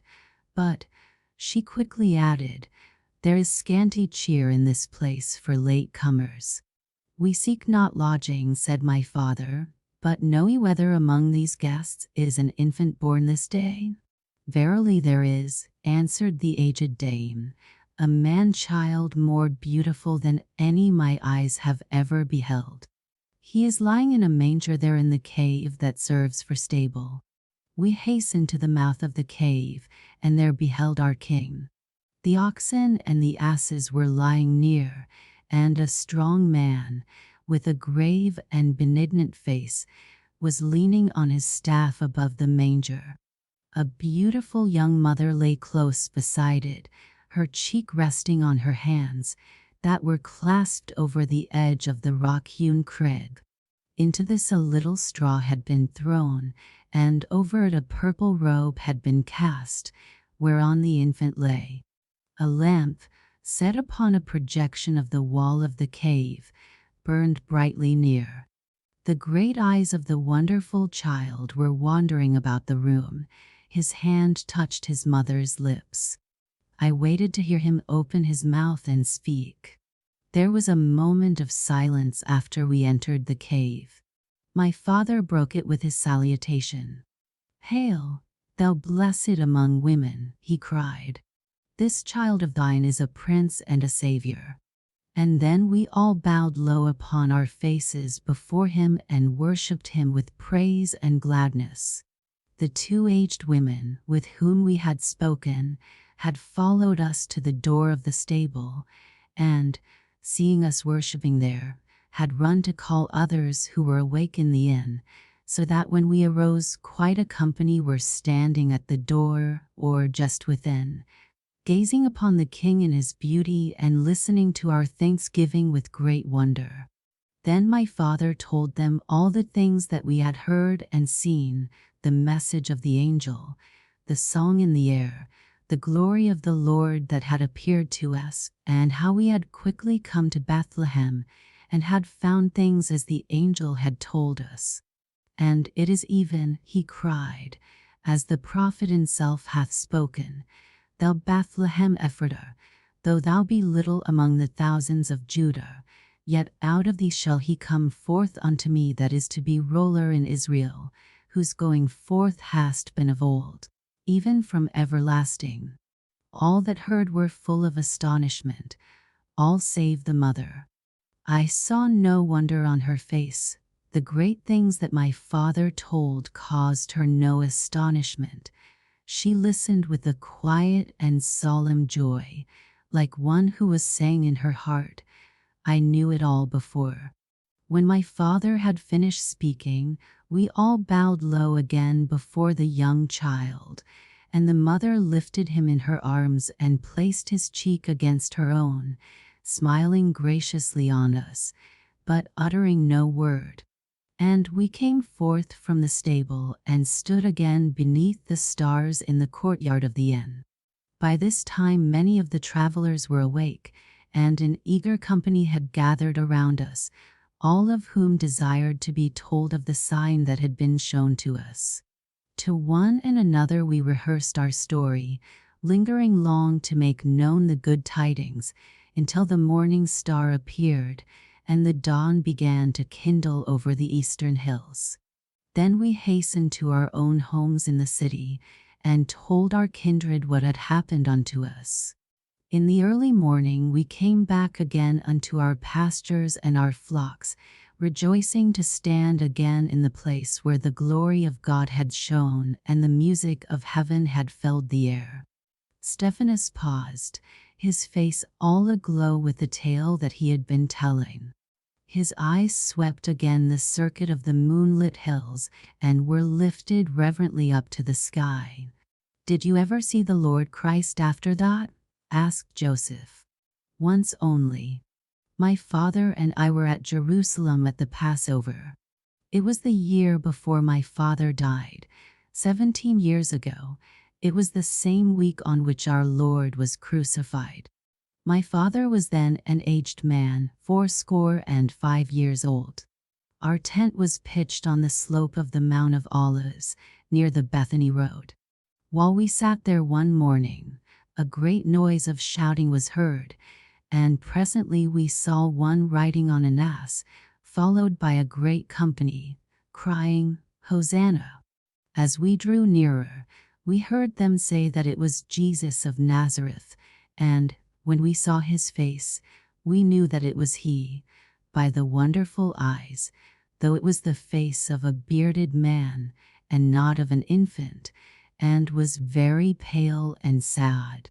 As he drew near to our tent, the city came full into his view, with its gilded roofs and marble pinnacles, blazing under the morning sun. Suddenly he paused in the way, and we heard him weeping aloud, though we could not hear his words of lamentation. The multitude halted, too, when we did, and the cheering ceased, and some of those who stood nearest him wept also, though no one seemed to know what had caused his grief. But soon they went on again, and before they reached the foot of the hill another multitude met them, coming forth from the city, and we heard their shouts of "Hosanna in the highest" as they entered the gate of Jerusalem. "What said your father when he saw all this?" queried Joseph. "He said but little. There was a shadow on his face, yet he spoke cheerfully." "I cannot understand it," he murmured. "They are trying to make him king of the Jews, but king he will not be, at least not in their fashion. Yet in some way I know he will be prince and deliverer. I cannot understand, I will wait. Were you not in Jerusalem when he was put to death?" "No. My father was frail and ill, and we had hastened home to Bethlehem. News of his death on the cross had only just reached us when another messenger came to tell us that the sepulchre in which he had been laid was empty, that he had risen from the dead." My father's eyes kindled when he heard this message. He cast aside his staff and stood firm on his feet. His voice, when he spoke, rang out like a trumpet. "Blaspheme the Lord God of Israel," he cried. "It is thus that he redeemeth his people. This Jesus is not to be the captain of our armies, but the Savior of our souls. His kingdom is the kingdom of righteousness, and therefore it is that the prophet hath said, of the increase of his government and peace there shall be no end." Always after that, words of the prophet concerning the Messiah kept coming back to my father, and once and again he cried out, "Truly, this Jesus was the Son of God, the true King of Israel." As the months wore on, his words were more and more of the crucified and risen Lord, and he dwelt in a great peace. At length, when the flocks were led forth to the midwinter pasturage, he begged to go with me. It was on this very day that we came, the same day of the year on which the Lord was born. He was feeble and tottered as he walked, but he leaned on my arm and we came slowly. In the evening he said, "Let me go, my son, and sit once more under the great rock." I wrapped him in my coat of skins, and sat here where I sit now and where he was sitting when the angel came. We talked here long, under the stars, that night, of him whom we had learned to love as Master and Lord, of the works that he had done and the words that he had spoken, as his disciples had told of them. We had been silent for a few moments, when I looked up and saw that his head had fallen backward against the rock wall. I sprang to him. His eyes were shut, but his lips were moving. I put my ear to his mouth and heard him say only, "Peace on earth, goodwill." They were his last words. He had gone beyond our starlight, into the country where the light always shines, the glory that fell that night, 50 years ago, upon these hills of Bethlehem. Stephanus was silent and Joseph's eyes were full of tears. At length the old man rose. "Come, my son," he said. "Cecil is in the south. It is midnight. Let us call your father and his brother. The old man and the boy have kept their watch, and it is now time for rest." Asterisk used by permission of the author. The Story of Christmas asterisk. Nora A. Smith. A great spiritual efficiency lies in storytelling. Froebel. Christmas Day, you know, dear children, is Christ's Day, Christ's birthday, and I want to tell you why we love it so much, and why we try to make everyone happy when it comes each year. A long, long time ago, more than 1800 years, the baby Christ was born on Christmas Day, a baby so wonderful and so beautiful, who grew up to be a man so wise, so good, so patient and sweet that, every year, the people who know about him love him better and better, and are more and more glad when his birthday comes again. You see that he must have been very good and wonderful, for people have always remembered his birthday and kept it lovingly for 1800 years. He was born long years ago in a land far, far away across the seas. Before the baby Christ was born, Mary, his mother, had to make a long journey with her husband, Joseph. They made this journey to be taxed or counted, for in those days this could not be done in the town where people happened to live, but they must be numbered in the place where they were born. In that far-off time, the only way of traveling was on a horse, or a camel, or a good, patient donkey. Camels and horses cost a great deal of money, and Mary was very poor, so she rode on a quiet, safe donkey, while Joseph walked by her side, leading him and leaning on his stick. Mary was very young and beautiful, I think, but Joseph was a great deal older than she. People dress nowadays, in those distant countries, just as they did so many years ago, so we know that Mary must have worn a long, thick dress, falling all about her in heavy folds, and that she had a soft white veil over her head and neck and across her face. Mary lived in Nazareth, and the journey they were making was to Bethlehem, many miles away. They were a long time traveling, I am sure, for donkeys are slow, though they are so careful, and Mary must have been very tired before they came to the end of their journey. They had traveled all day, and it was almost dark when they came near to Bethlehem, to the town where the baby Christ was to be born. There was the place they were to stay, a kind of inn or lodging house, but not at all like those you know about. They have them today in that far-off country, just as they built them so many years ago. It was a low, flat-roofed, stone building with no windows and only one large door. There were no nicely furnished bedrooms inside, and no soft white beds for the tired travelers. There were only little places built into the stones of the wall, something like the berths on steamboats nowadays, and each traveler brought his own bedding. No pretty garden was in front of the inn, for the road ran close to the very door, so that its dust lay upon the doorsill. All around the house, to a high, rocky hill at the back, a heavy stone fence was built, so that the people and the animals inside might be kept safe.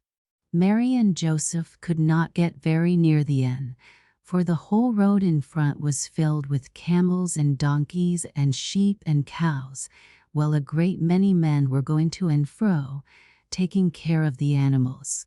Some of these people had come to Bethlehem to pay their taxes, as Mary and Joseph had done, and others were staying for the night on their way to Jerusalem, a large city a little further on. The yard was filled, too, with camels and sheep, and men were lying on the ground beside them, resting and watching and keeping them safe. The inn was so full and the yard was so full of people that there was no room for anybody else, and the keeper had to take Joseph and Mary through the house and back to the high hill, where they found another place that was used for a stable. This had only a door and front, and deep caves were behind, stretching far into the rocks. This was the spot where Christ was born.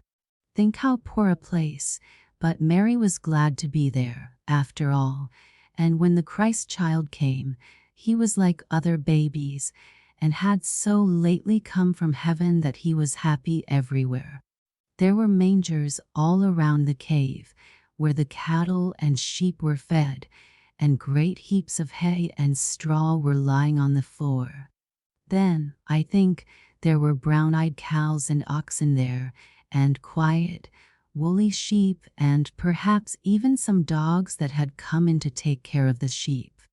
And there in the cave, by and by, the wonderful baby came, and they wrapped him up and laid him in a manger. All the stars in the sky shone brightly that night, for they knew the Christ child was born, and the angels in heaven sang together for joy.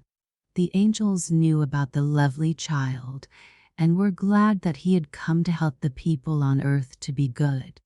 There lay the beautiful baby, with a manger for his bed, and oxen and sheep all sleeping quietly round him. His mother watched him and loved him, and by many people came to see him, for they had heard that a wonderful child was to be born in Bethlehem. All the people in the inn visited him, and even the shepherds left their flocks in the fields and sought the child and his mother. But the baby was very tiny and could not talk any more than any other tiny child, so he lay in his mother's lap or in the manger and only looked at the people. So after they had seen him and loved him, they went away again. After a time, when the baby had grown larger, Mary took him back to Nazareth, and there he lived and grew up.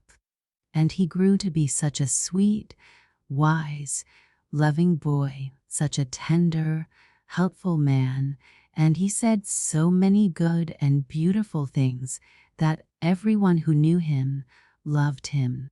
Many of the things he said are in the Bible, you know, and a great many beautiful stories of the things he used to do while he was on earth. He loved little children like you very much, and often used to take them up in his arms and talk to them. And this is the reason we love Christmas Day so much, and try to make everybody happy when it comes around each year. This is the reason, because Christ, who was born on Christmas Day, has helped us all to be good so many, many times, and because he was the best Christmas present the world ever had. Asterisk from The Story Hour by Kate Douglas Wiggins and Nora A. Smith. Used by permission of the authors and also of the publishers, Houghton, Mifflin and Company. The Legend of the Christmas Tree Asterisk. By Lucy Wheelock. Two little children were sitting by the fire one cold winter's night. All at once they heard a timid knock at the door, and one ran to open it. There, outside in the cold and the darkness, stood a child with no shoes upon his feet and clad in thin, ragged garments. He was shivering with cold, and he asked to come in and warm himself. "Yes, come," cried both the children. "You shall have our place by the fire. Come in." They drew the little stranger to their warm seat and shared their supper with him, and gave him their bed, while they slept on a hard bench. In the night they were wakened by strains of sweet music, and, looking out, they saw a band of children in shining garments approaching the house. They were playing on golden harps, and the air was full of melody. Suddenly the stranger child stood before them, no longer cold and ragged, but clad in silvery light. His soft voice said, "I was cold and you took me in. I was hungry and you fed me. I was tired and you gave me your bed. I am the Christ child, wandering through the world to bring peace and happiness to all good children. As you have given to me, so may this tree every year give rich fruit to you." So saying, he broke a branch from the fir tree that grew near the door, and he planted it in the ground and disappeared. But the branch grew into a great tree, and every year it bore wonderful golden fruit for the kind children. Asterisk from For the Children's Hour by Bailey and Lewis. Used by permission of the authors and the publishers, Milton Bradley Company. Little Jean asterisk. A Christmas story. Long ago and far from here, in a country with a name too hard to pronounce, there lived a little boy named Jean. In many ways, he was just like the boys here, for there are many Johns over here, are there not? Then, too, Jean lived with his auntie, and some of our boys do that too. His father and mother were dead, and that is true here sometimes, isn't it? But in some ways things were quite different with Jean. In the first place, his auntie was very, very cross, and she often made him climb up his ladder to his little garret room to go to sleep on his pallet of straw, without any supper, save a dry crust. His stockings had holes in the heels and toes and knees, because his auntie never had time to mend them, and his shoes would have been worn out all the time if they had not been such strong wooden shoes, for in that country the boys all wore wooden shoes. Jean did many a little service around the place, for his auntie made him work for his daily bread, and he chopped the wood and swept the pads and made the fires and ran the errands, but he never heard anyone say, "Thank you." Jean's happiest days were at school, and I wonder if he was like our boys or not. There his playmates wore much better clothes and good stockings too, and warm top coats, but they never thought of making fun of Jean, for they all loved to play with him. One morning Jean started off to school, which was next to the big church, and when he got there he found the children all so happy and gay and dressed in their best clothes, and he heard one boy say, "Won't it be jolly tomorrow with the big tree full of oranges and popcorn and candy, and the candles burning?" And another added, "Won't it be fun to see the things in our shoes in the morning, the goodies that boys love?" And another said, "My, but we have a big, fat goose at our house, stuffed with plums and just brown to a turn," and he smacked his lips as he thought of it. And Jean began to wonder about that beautiful tree and wished that one would grow at his house. And he thought about his wooden shoes and knew there would be no goodies in them for him in the morning. Then he heard one boy say, "Don't you love Christmas?" And Jean said, "Christmas? Why, what is Christmas?" But just then the teacher came in and said, "Boys, come into the church now and hear the music." And so the boys marched one behind the other just as they do in school here, and they went into the great church. Jean thought it was beautiful in there. The soft light, the warm pleasant air, the flowers, and the marble altar, and then the music. Oh, such music Jean had never heard, and somehow as he sat on the high-backed bench and listened, his own heart grew very warm, although he could not understand why, and he loved so to hear them singing, "Peace on earth, goodwill to men." And it began to sing itself over and over in his heart, the sweet, sweet song of peace on earth, goodwill to men. Then the time came to go home, and the boys all shouted, "Goodbye, Jean." and Merry Christmas. And though Jean didn't know about Merry Christmas, he kept singing in his little warmed heart, peace on earth, goodwill to men, and then he was glad the other boys could have the tree and the goose and the wooden shoes full of goodies even if he couldn't. As Jean went home, the snow began to fall and the big flakes lodged on his shoulders and cap and hands, but he didn't mind the cold for his heart was so warm. By and by, as he ran down the street, he passed a tall house with the steps going up from the street, and there sitting on the bottom step, he saw a little boy with soft curling hair and a beautiful face, leaning his head against the stone house, fast asleep. Somehow, as Jean looked at the sleeping face, his own heart grew still and quiet and warm, and he felt like he could look at it forever, and suddenly he caught himself singing softly under his breath, peace on earth, goodwill to men.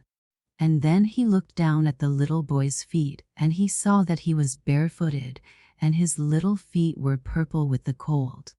As Jean looked at the feet, and then at the face of the child, and thought of the sweet song in his heart, he said, "Oh, I wish I could give him my shoes, for I have stockings to keep me warm, but Auntie would be so mad." And the more he looked and thought, the more he longed to give his shoes away, until all at once he said, "I know what I'll do. I'll give him one shoe and one stocking, and then he won't be so cold." And he felt as though he couldn't get his shoe and stocking off fast enough to give them to the little child. So gently and tenderly he lifted the little cold foot in his hand to put on the shoe that he did not waken the sleeping boy, even when he had put the stocking on the other foot. And then as he stood up again and took a last look at the lovely face, before he knew it he was singing aloud, peace on earth, goodwill to men. Then he hopped off home in the snow with the happiest heart he had ever had. Now, I wish the story turned out differently, and that his auntie said when he told her about it, "I'm so glad you did it, Jean." But she was so very cross that she slapped Jean and sent him off to bed without any supper, saying, "You had no right to give away that shoe and stocking, for my money paid for them." Somehow Jean didn't mind doing without supper that night, and he soon went fast asleep and dreamed a beautiful dream, for he thought he was still singing, peace on earth, goodwill to men. And he saw a vision of the little sleeping boy that grew into a tall and gentle man with a radiant face who walked to and fro in Jean's dream, singing with him, peace on earth, goodwill to men. Then morning came, and outside his window, Jean heard the voices of children singing, "Glory to God in the highest, on earth peace, goodwill to men." And he heard a very strange sound too, for his auntie's voice, soft and gentle, said, "Jean, wake up and come down and see what has happened." And Jean came down the ladder, and lo, there was a wonderful tree just like the other boys were having today, and a goose, and by the fireplace his own wooden shoe, and beside it the mate that he had given to the sleeping child. And far in the distance Jean heard the children's voices singing as they ran down the street, peace, peace on earth, goodwill to men. Then the room grew very still and peaceful, and Jean's heart did too, and through the silence there came a voice so tender and loving, so gentle that the auntie's eyes were full of tears, and Jean wanted to listen forever. And the voice said, "Jean, inasmuch as ye did it unto one of the least of these, my brethren, ye did it unto me." Asterisk adapted from the French of Francois Copy by Nanny Lee Fraser. How the Fir Tree Became the Christmas Tree asterisk by Aunt Hedda in Kindergarten Magazine. This is the story of how the fir tree became the Christmas tree. At the time when the Christ child was born, all the people, the animals and the trees and plants were very happy. The child was born to bring peace and happiness to the whole world. People came daily to see the little one, and they always brought gifts with them. There were 3 trees standing near the crypt which saw the people, and they wished that they, too, might give presents to the Christ child. The palm said, "I will choose my most beautiful leaf and place it as a fan over the child." And I, said the olive, will sprinkle sweet-smelling oil upon his head.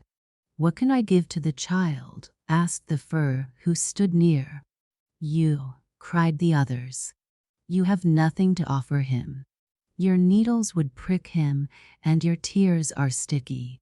So the poor little fir tree was very unhappy, and it said, "Yes, you are right. I have nothing to offer the Christ child." Now, quite near the trees stood the Christmas angel, who had heard all that the trees had said. The angel was sorry for the fir tree, who was so lowly and without envy of the other trees.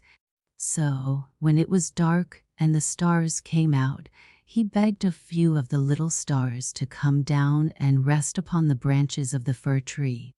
They did as the Christmas angel asked, and the fir tree shone suddenly with a beautiful light. And at that very moment, the Christ child opened his eyes, for he had been asleep, and as the lovely light fell upon him, he smiled. Every year people keep the dear Christmas child's birthday by giving gifts to each other, and every year, in remembrance of his first birthday, the Christmas angel places in every house a fir tree, also covered with starry candles. It shines for the children as the stars shone for the Christ child. The fir tree was rewarded for its meekness, for to no other tree is it given to shine upon so many happy faces. Asterisk from For the Children's Hour by Bailey and Lewis. Used by permission of the authors and also the publishers, Milton Bradley Company. The Magi in the West and Their Search for the Christ. A Tale for the Christmas Tide by Frederick E. Daffurst. The Mountain of Vision. Now, it happened a long time ago in the year, but the exact year does not matter, because you will not find the story written in the history of any of the nations of the world. But in one of the countries of Europe bordering on the Mediterranean Sea was a lofty mountain, which, to the dwellers in the plains below, seemed to reach to the very sky. At times its summit was covered with clouds, so that it could not be seen. At other times it stood out fair and clear, as though silently asking the people to look up and not down. The lower slopes of the mountain were covered with olive trees, with groves of oranges and lemons, and with vineyards, and they were dotted here and there with the little white cottages of the peasants who made their living from these groves and vineyards, the fruit of which they sold in the city not far away. Sunset in the sea. Along the mountainside wound a foot trail even to the summit, and nowhere, in all the region, was there a finer view of the Mediterranean than from the summit of this mountain. In the long summer afternoons the peasants and children would climb to the top and look off on the lovely picture of land and sea. Then they would eat their simple lunch of bread and dates and olives and quench their thirst from the spring on the mountainside, which they called Dew of Heaven, so clear and fresh and sparkling was it. And when the sun began to touch the western sky with his pencils of gold and carmine and purple, they hastened down, that they might reach their cottages before the night shut in. A stranger cometh. On the day when the story begins, a man was standing on the summit of the mountain looking across the sea in the direction where you will find Tyre and Joppa on the map. He was, very plainly, not one of the peasants who lived on the mountainside. He looked about 60 years of age. He was tall and erect, though he carried a staff in his hand. His hair and beard were long and flowing and almost gray, but his eye was clear and penetrating, and he was looking across the sea as though he expected someone to appear. And while he stood there gazing seaward, there appeared a second man on the summit, helping himself up with his staff, and panting with the effort of the long climb. From his dress and manner it was plain that this man, too, was not one of the peasants, for, like the first comer, he seemed to belong to another age and clime. The two men glanced at each other, and gave such greeting as strangers might who should meet in so solitary a spot as a mountain summit. Then both lapsed into silence and looked off across the sea. And finded the friend. Presently the last comer seemed to awake from his reverie. He walked over to the place where the other man was sitting, still gazing off toward Joppa, and touched him on the shoulder. "1,000 pardons, my friend," he said, "but my mind is haunted with some far-off recollection, as though in some other land and some far-off time I had seen thy face. Wilt thou have the kindness to tell me thy name?" Without lifting his eyes from the sea, and in a tone which seemed regretful and sad, the stranger replied, "My name is Gaspard." A far-off pilgrimage recalled. "Gaspard, indeed, then have I seen thee. Look at me, my friend. Dost thou not remember me? My name is Melchior. Dost thou not recall that time, how long I know not, when thou and I and Balthazar followed a star which led us to a little Jewish hamlet, thou bearing gold and I frankincense and Balthazar myrrh? Dost thou not remember how, on the long journey thither, we talked about the young prince, whom we expected to find in a royal palace, and how at last when we reached the village, following the star, we were led not to a palace, but to a little inn, and not even to a room within the inn, but to the stable yard, where we found a sweet-faced woman bending over a babe cradled in a manger, and standing near, a sturdy peasant, proud and happy, whose name was Joseph. Dost thou not remember, too, that when we had recovered from our surprise, we left our gifts and greetings, and went our way as men who had been dreaming? Gaspard, dost thou not remember? And wanderings in many lands. And Gaspard, looking now intently in the other's face, replied, "Yes, Melchior, I remember thee, and I remember the journey of which thou hast spoken better than I remember aught else. Neither have I forgotten the surprise and disappointment with which we came to the place whither the star led us, nor how, after leaving our gifts, we went away as in a dream, and, Melchior, I have been dreaming ever since. Even here hast thou found me in a dream of perplexity. I am still Gaspard, the wandering magician. For how many years I know not, I have wandered up and down these lands of Europe. I have crossed the seas. In every place I have sought to find the kingdom over which we were told this young prince was one day to reign.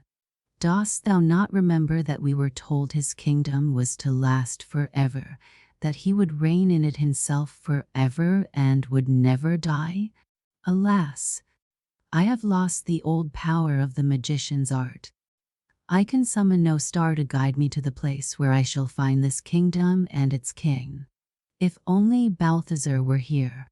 "Truly, Gaspard," answered Melchior, "the story of your wanderings is but the repetition of my own, and even now was I drawn to this mountain summit on this selfsame errand that brought you here, to see if I could not discover in the direction of yonder land, where Bethlehem was, some star which might prove to be his star, and which might guide me in the new quest. If only our old companion, Balthazar, were with us now, he might give us the clue to our search, For not only was he more skillful in the magician's art, but he was braver and more courageous, and withal more serene in spirit. A song in the air. Now, even while Melchior was speaking, a voice was heard a little way down the mountain. Gaspard and Melchior stopped to listen.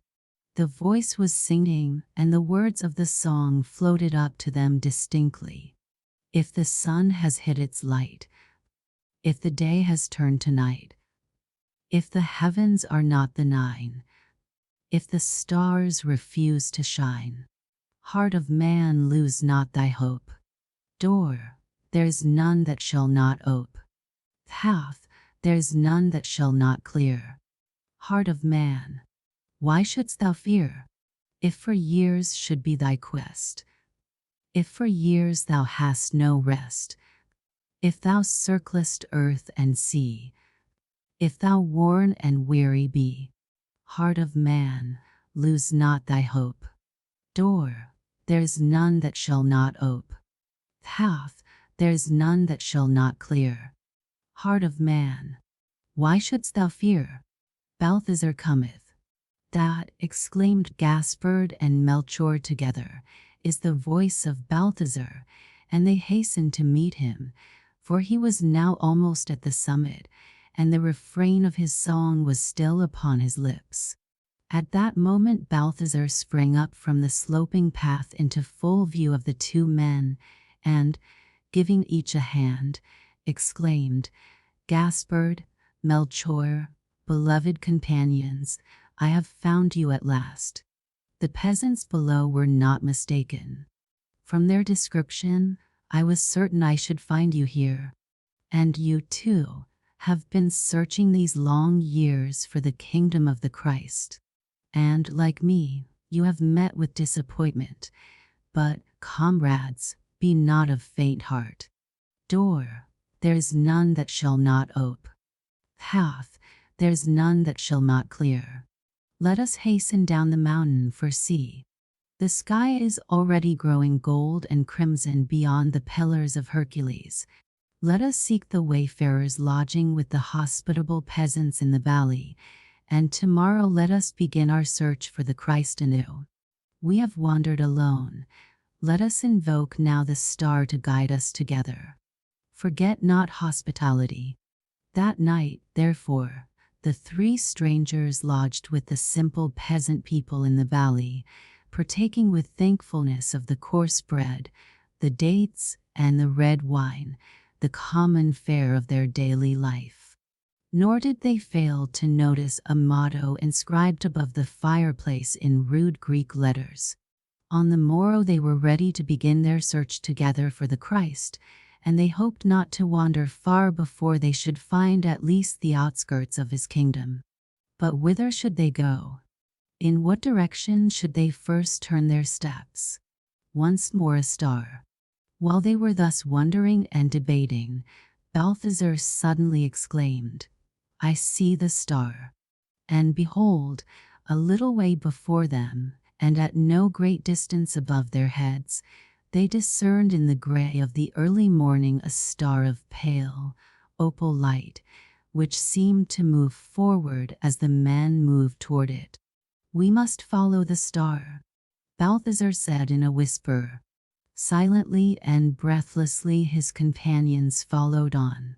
Now, so intently did the three men keep their eyes fixed upon the star, and so eagerly did they follow in the direction where it seemed to lead, that it was only after a considerable time they discovered that they had become separated from each other, and that their paths were getting farther and farther apart.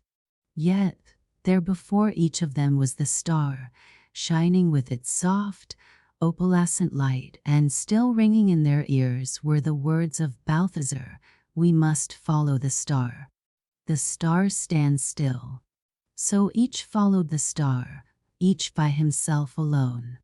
Gaspard's path wound along near the shore of the gulfs and bays of the Mediterranean, until at last the star turned southward and drew him nearer and nearer to a great city, and finally stood still over the dome of a vast cathedral. "It must be," thought Gaspard, "that I have come to the end of my search. This must be the capital and palace of the eternal king. Marbled aisles, magnificence." The square in front of the cathedral was thronged with people. Multitudes were pouring in through the great portals. Gaspard joined the throngs, and at last found himself under the mighty dome, which seemed to him as far away as the sky itself. Everything in this wonderful place appealed to his imagination. There were great rows of massive columns, symbol of a strength eternal, and they seemed like wide-open arms holding out a welcome to the human race. There were statues and paintings by great masters in art. The light of the sun poured in through many-colored windows, on which were blazoned the deeds of heroes and saints. Strains of music from the great organ in the distance floated out upon the air. Touched and thrilled by all he saw, Gaspard exclaimed to himself, "The place on which I stand is holy ground. Kyrie eleison." Soon, however, he perceived that the throngs of people were not lingering, like himself, in awe and wonder over the great columns and the dome, and the statues and the paintings and the windows. Their eyes were fixed intently upon something that was going on in the far end of the cathedral. An altar was there, and priests in white robes passing up and down before it, and tall tapers burning around it. Near the altar was the image of a man hanging from a cross. His hands and feet were pierced with nails, and a cruel wound was in his side. The people were gazing at this altar, and at the image, and at what the white-robed priests were doing. The strains of solemn music from the organ blended with the voices of priests chanting the service. Clouds of incense rose from censers, swung with solemn motion by the altar boys, and the fragrance of the incense was wafted down the long aisles. At last, the tinkling of a bell.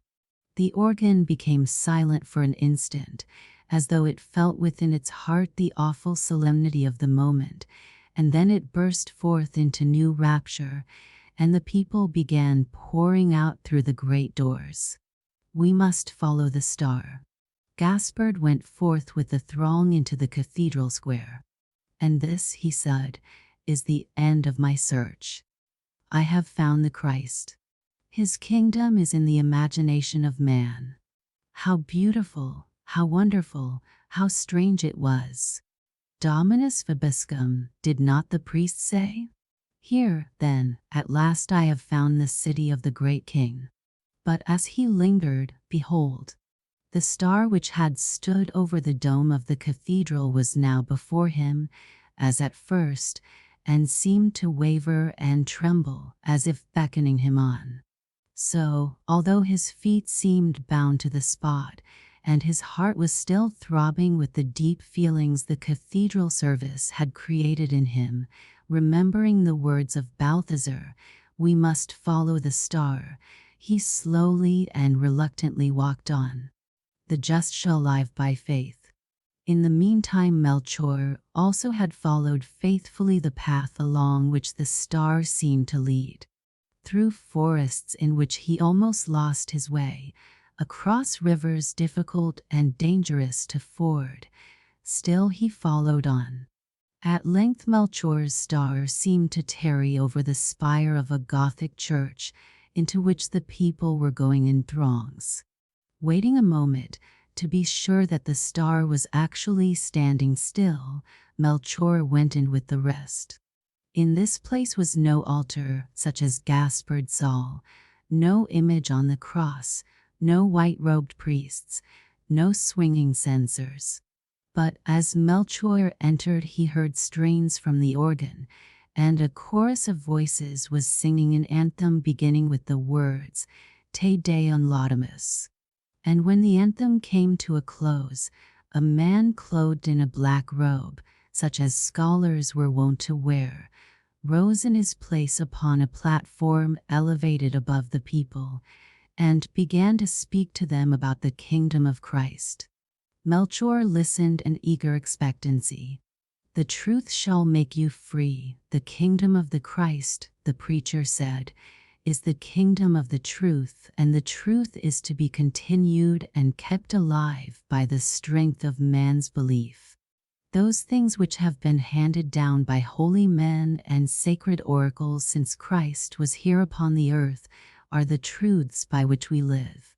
How can Christ love except he live in our beliefs? Why did the Father of all entrust us with our reasons, unless it were that we should make them the instruments of our faith and our salvation? Let us therefore stand in our places, while we recite together the articles of our holy faith." These and many such words did the scholar preacher declare. And as he sat there with the people, Melchior felt the weight of the solemn and earnest words, and he said, "So at last have I come to the end of my search.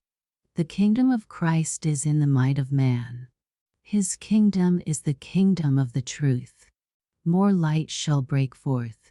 Then he followed the throngs as they went forth from the church, but the star which had tarried over the lofty spire was now before him, and the opal light wavered and trembled, as if beckoning him on, and the words of the preacher, "We must believe," seemed to blend with the words of Balthazar, "We must follow the star." So, reluctantly and slowly he followed on. "Thy sacramental liturgies." But Balthazar, whither went he, following the star? Over many a rugged way, through many a tangled thicket, through valleys and over hills. His star tarried over no cathedrals, it lingered over no Gothic spires. It seemed capricious and restless and tireless. At times it seemed intent on coming to a pause over the head of some human being, but perhaps it was because these human beings themselves were so restless and so busy that the star could not accomplish its intent. For Balthazar saw these men and women hurrying hither and thither on errands of mercy or deeds of justice. He saw them ferreting out great wrongs, laying heavy blows on the backs of men who oppressed and defrauded their fellow men. At length Balthazar seemed to understand the movements of the star, and, drawing nearer, he would seem to hear these men repeating cheering and encouraging words to one another. "Pure religion and undefiled," he heard one exclaiming, "is to visit the fatherless and widows in their affliction, and to keep himself unspotted from the world." And another echoed, "Inasmuch as we do it to the least of these, we do it unto Christ." The joy of doing good. "Ah," thought Balthazar as he listened, "I see the meaning of it now. I am coming to the end of my search. The kingdom of Christ, I have found it. It is in the deeds of men, it is in the conscience and the serving will. Devotion to right, this is the law of the kingdom of Christ." Then Balthazar turned to go in search of his comrades again, but behold, the opal star was trembling as if beckoning him on. So, still doubting if he had reached the end of his search, he followed the star. The paths converge. Thus Gaspard, Melchior, and Balthazar, each following the star, at last approached each other. The star of each seemed to melt and blend into the star of the others, and the opal light stood at last in the center of the group. Gaspard exclaimed, "I have found that which we all were seeking. The kingdom of Christ is in the imagination. Christ lives in what man feels." "Nay," said Melchior, "I have followed the star, and I have found what we sought. The kingdom of Christ is in the reason of man. Christ lives in what man believes." "But," cried Balthazar, "my star has led me to a different end. The kingdom of Christ is in the will of man. Christ lives in what man does."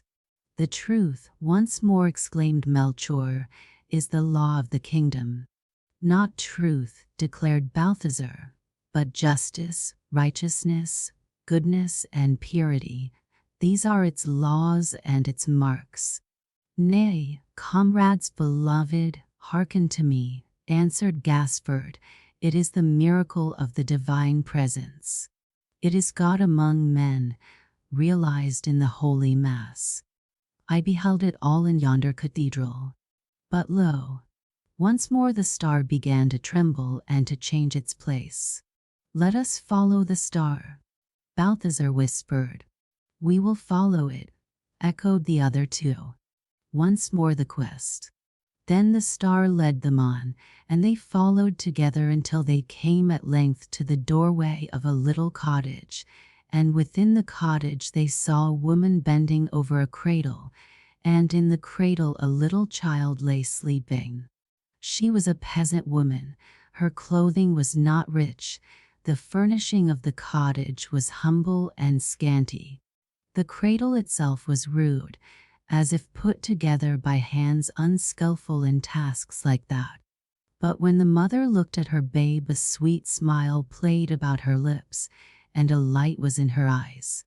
Then all suddenly the three men remembered another scene long before, when they were bearers of gold and frankincense and myrrh to another babe. He that loveth knoweth God. And while they stood and wondered by the door, there came a strong and sturdy peasant, broad-shouldered, roughly clad, his face browned in the sun, his hands hardened with toil. He came and stood beside the woman, and they bent together over the cradle of the sleeping child, and the man drew the woman tenderly toward him and kissed her brow. And still the three men lingered, for behold, the star stood still above the child, and they dared not speak. But the heart of Gaspard was saying in silence, "There's something greater than the repeated miracle of the Mass." And Melchior was thinking, "There is something mightier even than the mind, something superior to naked truth. For God is love." And Balthazar was confessing to himself that he had found something more potent even than the righteous deed. For here they all beheld how life was made sweet and blessed and holy by the power of love, and by love for a little child, in whom was all weakness and helplessness, whose only voice was a cry, but who was all strong and mighty with the power of God, because he could transform roughness into tenderness, and selfishness into loving care, and poverty itself into gifts of gold and fragrant myrrh. "Truly, my comrades," Balthazar said, "love is the greatest of all." "And now I understand," said Gaspard, "how the weak things of the world can confound the mighty." "And I," added Melchior, "see what it means for God to come to earth in the form of a little child." And so they turned away, and the radiance of the star was round about them, and they were saying to each other, "Our search at last is ended." Asterisk reprinted with the permission of the Sketching Club, Indianapolis, Indiana. Little Gretchen and the Wooden Shoe Asterisk by Elizabeth Harrison. Once upon a time, a long time ago, far away across the great ocean, in a country called Germany, there could be seen a small log hut on the edge of a great forest, whose fir trees extended for miles and miles to the north. This little house, made of heavy hewn logs, had but one room in it. A rough pine door gave entrance to this room, and a small square window admitted the light.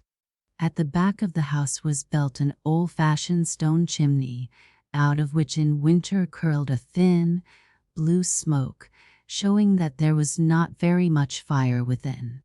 Small as the house was, it was large enough for two people who lived in it. I want to tell you a story today about these two people.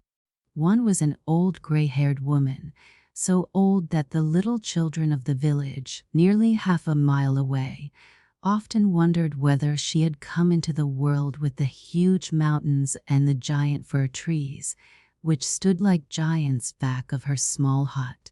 Her face was wrinkled all over with deep lines, which, if the children could only have read aright, would have told them of many years of cheerful, happy self-sacrifice, of loving, anxious, watching beside sick beds, of quiet endurance of pain, of many a day of hunger and cold, and of 1,000 deeds of unselfish love for other people. But, of course, they could not read this strange handwriting. They only knew that she was old and wrinkled, and that she stooped as she walked. None of them seemed to fear her, for her smile was always cheerful, and she had a kindly word for each of them if they chanced to meet her on her way to and from the village. With this old woman lived a very little girl. So bright and happy was she that the travelers who passed by the lonesome little house on the edge of the forest often thought of a sunbeam as they saw her. These two people were known in the village as Granny Goodyear and Little Gretchen. The winter had come and the frost had snapped off many of the smaller branches of the pine trees in the forest. Gretchen and her granny were up by daybreak each morning. After their simple breakfast of oatmeal, Gretchen would run to the little closet and fetch Granny's old woolen shawl, which seemed almost as old as Granny herself. Gretchen always claimed the right to put the shawl over Granny's head, even though she had to climb onto the wooden bench to do it. After carefully pinning it under Granny's chin, she gave her a goodbye kiss, and Granny started out for her morning's work in the forest. This work was nothing more nor less than the gathering up of the twigs and branches which the autumn winds and winter frosts had thrown upon the ground. These were carefully gathered into a large bundle which Granny tied together with a strong linen band. She then managed to lift the bundle to her shoulder and trudged off to the village with it. Here she sold the faggots for kindling wood to the people of the village.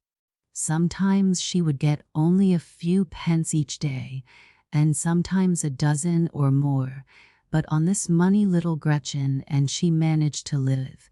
They had their home, and the forest kindly furnished the wood for the fire which kept them warm in winter.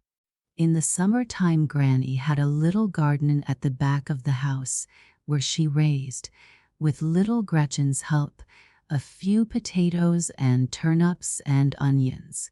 These she carefully stored away for winter use. To this meager supply, the pennies, gained by selling the twigs from the forest, added the oatmeal for Gretchen and a little black coffee for Granny. Meat was a thing they never thought of having. It cost too much money. Still, Granny and Gretchen were very happy because they loved each other dearly. Sometimes Gretchen would be left alone all day long in the hut because Granny would have some work to do in the village after selling her bundle of sticks and twigs. It was during these long days that little Gretchen had taught herself to sing the song which the wind sang to the pine branches. In the summertime she learned the chirp and twitter of the birds, until her voice might almost be mistaken for a bird's voice. She learned to dance as the swaying shadows did, and even to talk to the stars which shone through the little square window when Granny came home late or too tired to talk. Sometimes, when the weather was fine, or her Granny had an extra bundle of knitted stockings to take to the village, she would let little Gretchen go along with her. It chanced that one of these trips to the town came just the week before Christmas, and Gretchen's eyes were delighted by the sight of the lovely Christmas trees which stood in the window of the village store. It seemed to her that she would never tire of looking at the knit dolls, the woolly lambs, the little wooden shops with their queer, painted men and women in them, and all the other fine things. She had never owned a plaything in her whole life, therefore, toys which you and I would not think much of seemed to her very beautiful. That night, after their supper of baked potatoes was over, and little Gretchen had cleared away the dishes and swept up the hearth, because Granny dear was so tired, she brought her own little wooden stool and placed it very near Granny's feet and sat down upon it, folding her hands on her lap. Granny knew that this meant that she wanted to be told about something, so she smilingly laid away the large Bible which she had been reading and took up her knitting, which was as much as to say, "Well, Gretchen, dear, Granny is ready to listen." "Granny," said Gretchen slowly, "it's almost Christmas time, isn't it?" "Yes, dearie," said Granny, "only 5 days more now," and then she sighed. But little Gretchen was so happy that she did not notice Granny's sigh. "What do you think, Granny, I'll get this Christmas?" said she, looking up eagerly into Granny's face. "Ah, child, child," said Granny, shaking her head, "you'll have no Christmas this year. We are too poor for that." "Oh, but Granny," interrupted little Gretchen, "think of all the beautiful toys we saw in the village today. Surely Santa Claus has sent enough for every little child." "Ah, dearie, those toys are for people who can pay for them, and we have no money to spend for Christmas toys." "Well, Granny," said Gretchen, "perhaps some of the little children who live in the great house on the hill at the other end of the village will be willing to share some of their toys with me. They will be glad to give some to a little girl who has none." Dear child," said Granny, leaning forward and stroking the soft, shiny hair of the little girl, "your heart is full of love. You would be glad to bring a Christmas to every child, but their heads are so full of what they're going to get that they forget all about anybody else but themselves." Then she sighed and shook her head. "Well, Granny," said Gretchen, her bright, happy tone of voice growing a little less joyous, "perhaps the dear Santa Claus will show some of the village children how to make presents that do not cost money, and some of them may surprise me Christmas morning with a present. And, Granny dear," added she, springing up from her low stool, "can't I gather some of the pine branches and take them to the old sick man who lives in the house by the mill, so that he can have the sweet smell of our forest in his room all Christmas Day?" "Yes, dearie," said Granny, "you may do what you can to make the Christmas bright and happy, but you must not expect any present yourself." "Oh, but, Granny," said little Gretchen, her face brightening, "you forgot all about the shining Christmas angels who came down to earth and sang their wonderful song the night the beautiful Christ child was born. They are so loving and good that they will not forget any little child. I shall ask my dear stars tonight to tell them of us. You know," she added, with a look of relief, "the stars are so very high that they must know the angels quite well as they come and go with their messages from the loving God." Granny sighed as she half whispered, poor child," but Gretchen threw her arm around Granny's neck and gave her a hearty kiss, saying as she did so, "Oh, Granny, you don't talk to the stars often enough, else you would not be sad at Christmas time." Then she danced all around the room, whirling her little skirts about her to show Granny how the wind had made the snow dance that day. She looked so droll and funny that Granny forgot her cares and worries and laughed with little Gretchen over her new snow dance. The days passed on and the morning before Christmas Eve came. Gretchen, having tidied up the little room, for Granny had taught her to be a careful little housewife, was off to the forest, singing a bird-like song, almost as happy and free as the birds themselves. She was very busy that day preparing a surprise for Granny. First, however, she gathered the most beautiful of the fir branches within her reach to take the next morning to the old sick man who lived by the mill. The day was all too short for the happy little girl. When Granny came trudging wearily home that night, she found the frame of the doorway covered with green pine branches. "It is to welcome you, Granny. It is to welcome you," cried Gretchen. "Our dear old home wanted to give you a Christmas welcome. Don't you see? The branches of the evergreen make it look as if it were smiling all over, and it is trying to say, 'A happy Christmas to you, Granny.'" Granny laughed and kissed the little girl as they opened the door and went in together. Here was a new surprise for Granny. The 4 posts of the wooden bed, which stood in one corner of the room, had been trimmed by the busy little fingers with smaller and more flexible branches of the pine trees. A small bouquet of red mountain ash berries stood at each side of the fireplace, and these, together with the trimmed posts of the bed, gave the plain old room quite a festive look.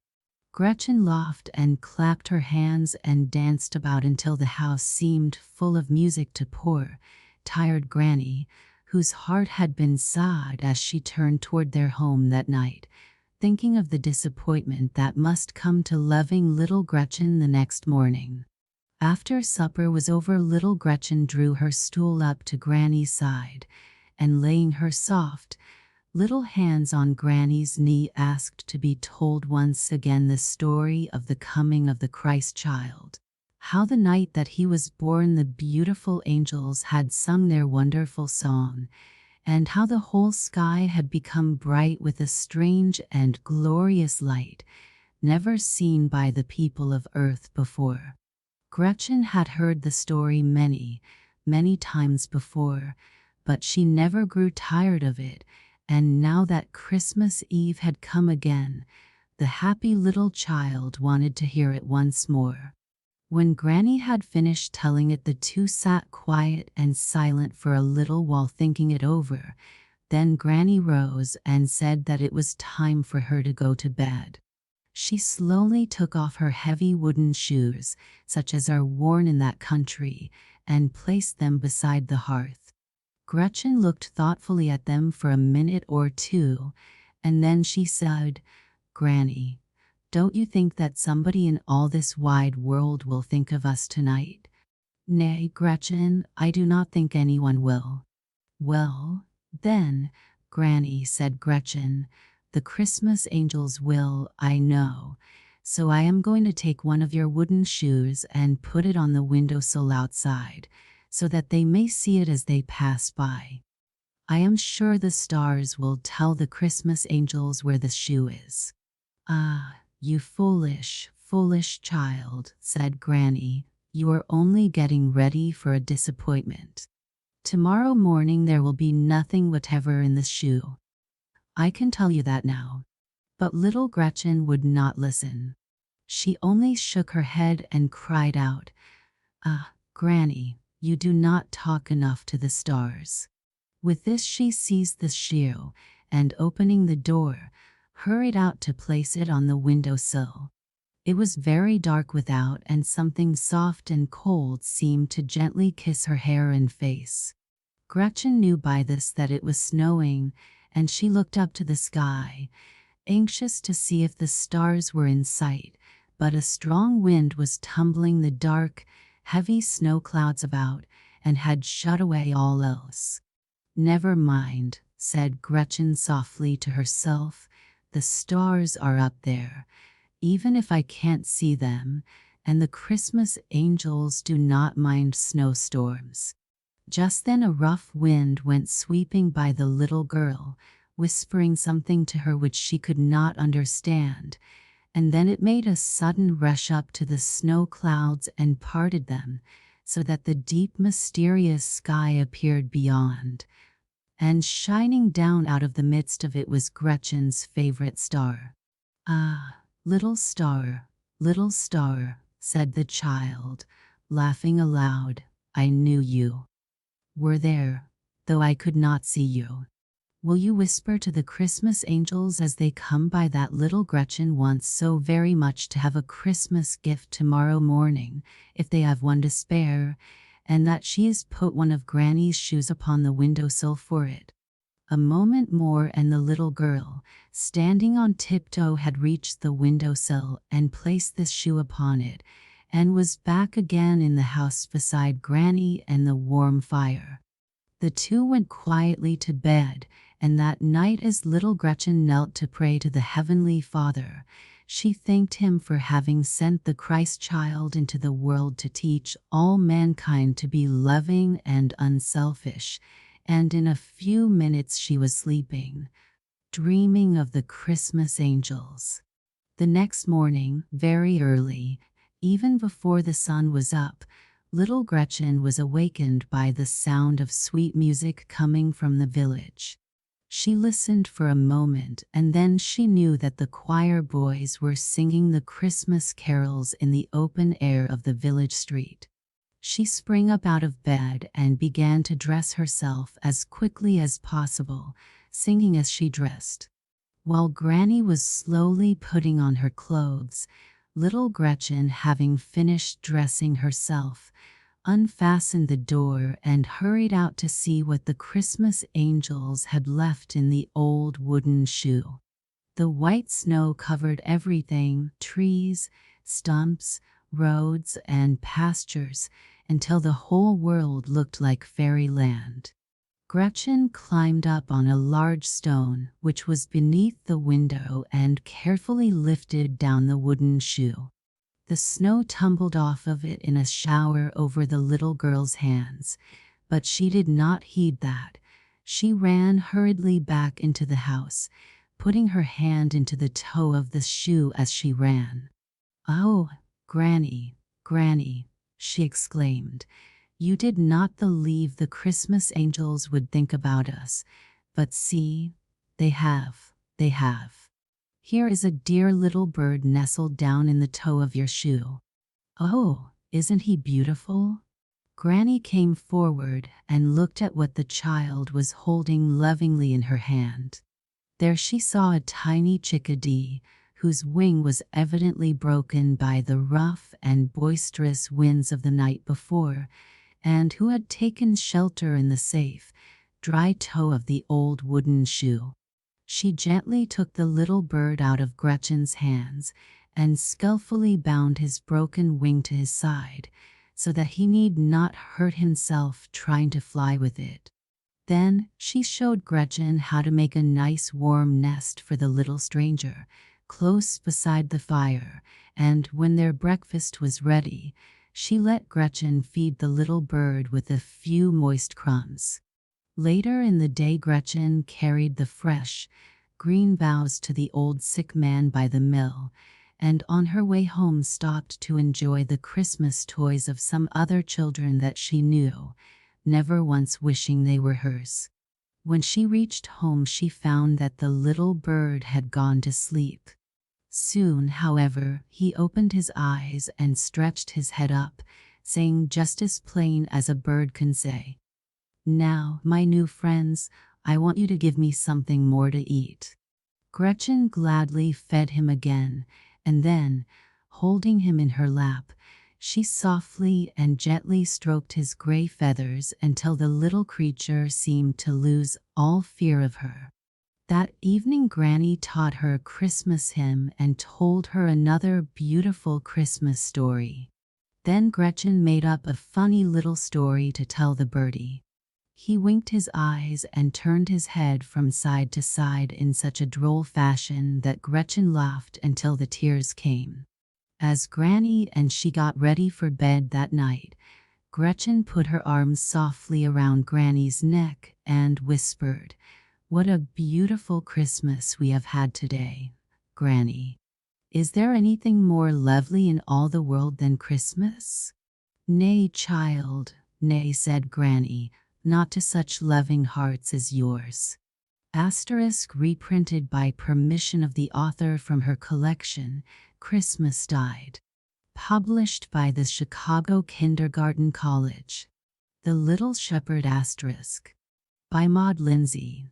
The shepherd was sick, and the shepherd's wife looked out from her door with anxious eyes. "Who will carry the sheep to the pasture lands today?" she said to her little boy Jean.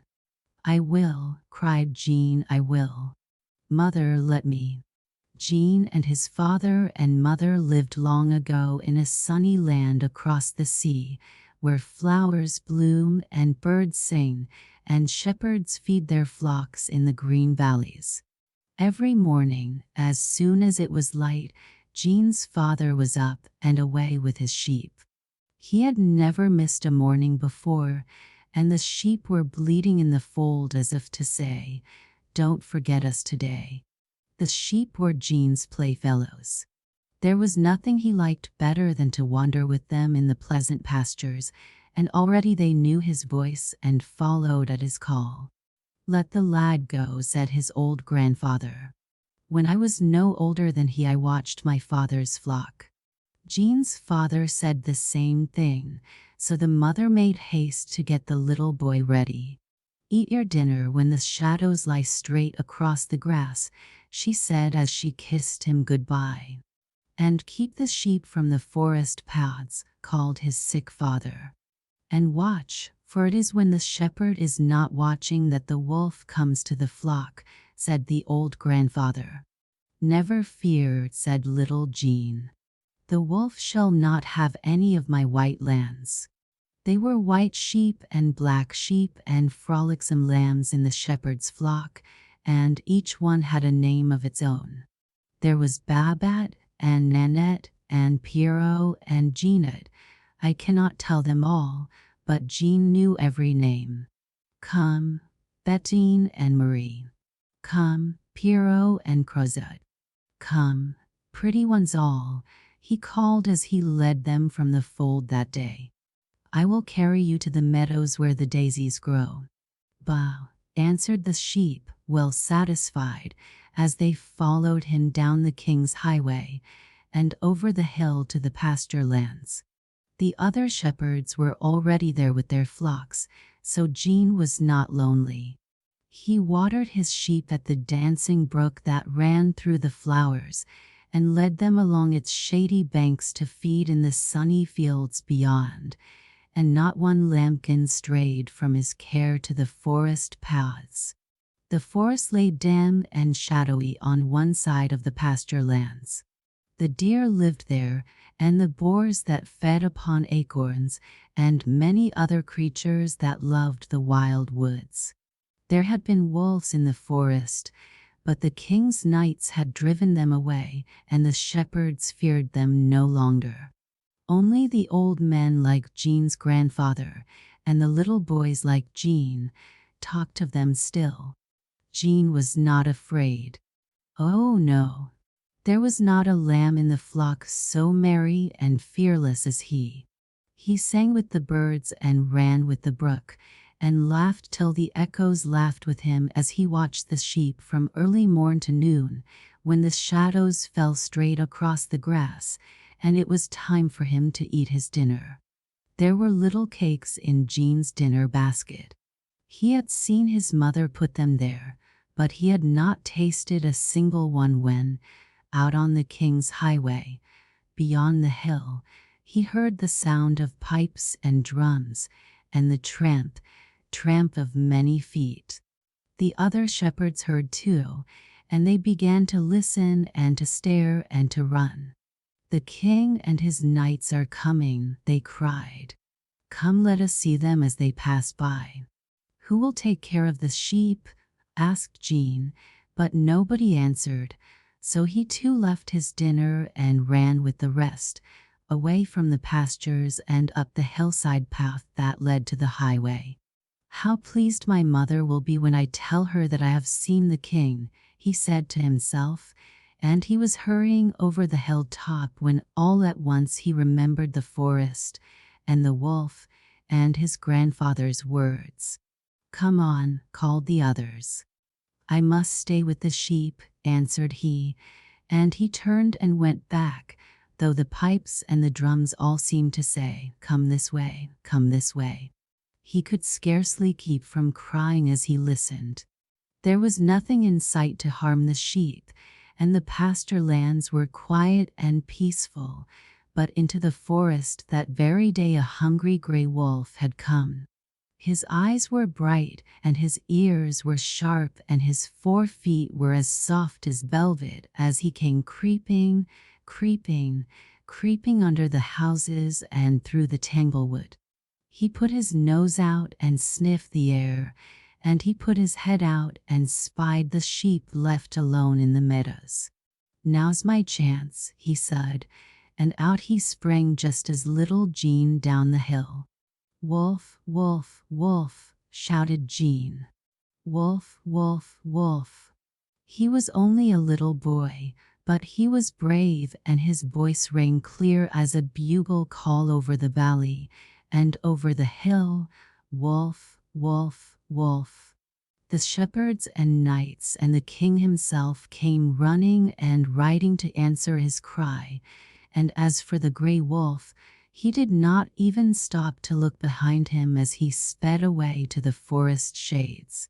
He ran so fast and he ran so far that he was never seen in the king's country again, though the shepherds in the pastures watched for him day after day. Jean led his flock home at eventide, white sheep and black sheep and frolicsome lambs. Not one was missing. "Was the day long?" asked his mother, who was watching in the doorway for him. "Are the sheep all in?" called the sick father. "Did the wolf come?" said the old grandfather. But there is no need for me to tell you what Jean said. You can imagine that for yourself. Asterisk from More Mother Stories by Maud Lindsay. Used by permission of the author and the publishers, the Milton Bradley Company. Babushka asterisk. Russian legend. It was the night the dear Christ child came to Bethlehem. In a country far away from him, an old woman named Babushka sat in her snug little house by her warm fire. The wind was drifting the snow outside and howling down the chimney, but it only made Babushka's fire burn more brightly. "How glad I am that I may stay indoors," said Babushka, holding her hands out to the bright blaze. But suddenly she heard a loud rap at her door. She opened it, and her candle shone on 3 old men standing outside in the snow. Their beards were as white as the snow, and so long that they reached the ground. Their eyes shone kindly in the light of Babushka's candle, and their arms were full of precious things, boxes of jewels and sweet-smelling oils and ointments. "We have traveled far, Babushka," said they, "and we stopped to tell you of the baby prince born this night in Bethlehem. He comes to rule the world and teach all men to be loving and true. We carry him gifts. Come with us, Babushka." But Babushka looked at the driving snow, and then inside at her cozy room and the crackling fire. "It is too late for me to go with you, good sirs," she said. "The weather is too cold." She went inside again and shut the door, and the old men journeyed on to Bethlehem without her. But as Babushka sat by her fire, rocking, she began to think about the little Christ child, for she loved all babies. "Tomorrow I will go to find him," she said. "Tomorrow, when it is light, and I will carry him some toys." So when it was morning, Babushka put on her long cloak and took her staff and filled a basket with the pretty things a baby would like, gold balls and wooden toys and strings of silver cobwebs, and she set out to find the Christ child. But, oh, Babushka had forgotten to ask the 3 old men the road to Bethlehem, and they had traveled so far through the night that she could not overtake them. Up and down the roads she hurried, through woods and fields and towns, saying to whomsoever she met, "I go to find the Christ child. Where does he lie? I bring some pretty toys for his sake." But no one could tell her the way to go, and they all said, "Farther on, babushka, farther on." So she traveled on and on and on for years and years, but she never found the little Christ child. They say that old babushka is traveling still, looking for him. When it comes Christmas Eve and the children are lying fast asleep, babushka comes softly through the snowy fields and towns, wrapped in her long cloak and carrying her basket on her arm. With her staff, she raps gently at the doors and goes inside and holds her candle close to the little children's faces. "Is he here?" she asks. "Is the little Christ child here?" And then she turns sorrowfully away again, crying, "Farther on, farther on." But before she leaves, she takes a toy from her basket and lays it beside the pillow for a Christmas gift. "For his sake," she says softly, and then hurries on through the years and forever in search of the little Christ child. Asterisk from For the Children's Hour by Bailey and Lewis. Used by permission of the authors and also the publishers, Melton Bradley Company. The Boy with the Box by Mary Greggs Van Voorhis. It was an ideal Christmas day. The sun shone brightly, but the air was crisp and cold, and snow and ice lay sparkling everywhere. A light wind, the night before, had swept the blue, icebound river clean of scattering snow, and, by 2 o'clock in the afternoon, the broad bend near Creighton's Mill was fairly alive with skaters. The girls in gay caps and scarfs, the boys in sweaters and mackinaws of every conceivable hue, with here and there a plump, matronly figure in a plush coat or a tiny fellow in scarlet, made a picture of life and brilliancy worthy of an artist's finest skill. Tom Reynolds moved in and out among the happy throng, with swift, easy strokes, his cap on the back of his curly head, and his brown eyes shining with excitement. Now and again, he glanced down with pardonable pride at the brand new skates that twinkled beneath his feet. Jolly Ramblers, sure enough, jolly Ramblers they were. Ever since Ralph Evans had remarked, with a tantalizing toss of his handsome head, that no game fellow would try to skate on anything but jolly Ramblers, Tom had yearned, with an inexpressible longing, for a pair of these wonderful skates. And now they were his, and the ice was fine and the Christmas sun was shining. Tom was rounding the Big Bend for the 50th time when he saw, skimming gracefully toward him through the merry crowd, a tall boy in a fur-trimmed coat, his handsome head proudly erect. "That's Ralph Evans now," said Tom to himself. "Just wait till you see these skates, old boy, and maybe you won't feel so smart." And with slow, cautious strokes, he made his way through laughing boys and girls to a place just in front of the tall skater, coming toward him down the broad white way. When Ralph was almost upon him, Tom paused and in conspicuous silence looked down at his shining skates. "Hello," said Ralph good-naturedly, seizing Tom's arm and swinging around.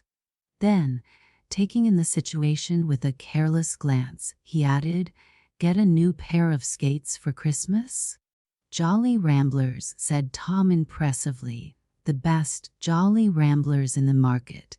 Ralph was a full half-head the taller, but as Tom delivered himself of this speech with his head held high, he felt every inch as tall as the boy before him. If Ralph was deeply impressed, he failed to show it, as he answered carelessly, "Thought so? Pretty good little skates they are, the Jolly Ramblers." You said no game fellow would use any other make, said Tom hotly. Oh, but that was nearly a year ago, said Ralph.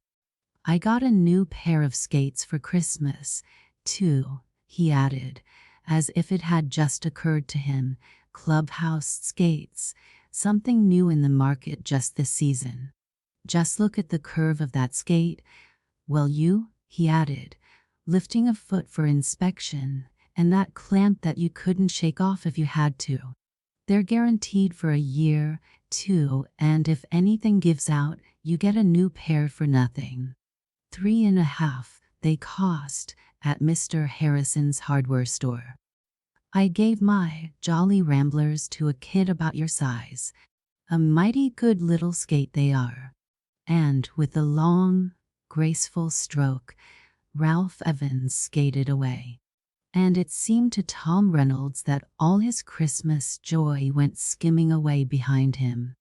The sun still shone, the ice still gleamed, the skaters laughed and sang, but Tom moved slowly on with listless, heavy strokes. The Jolly Ramblers still twinkled beneath his feet, but he looked down at them no more. What was the use of Jolly Ramblers when Ralph Evans had a pair of clubhouse skates that cost $1 more, had a graceful curve and a faultless clamp, and were guaranteed for a year? It was only 4 o'clock when Tom slipped his new skates carelessly over his shoulder and started up the bank for home.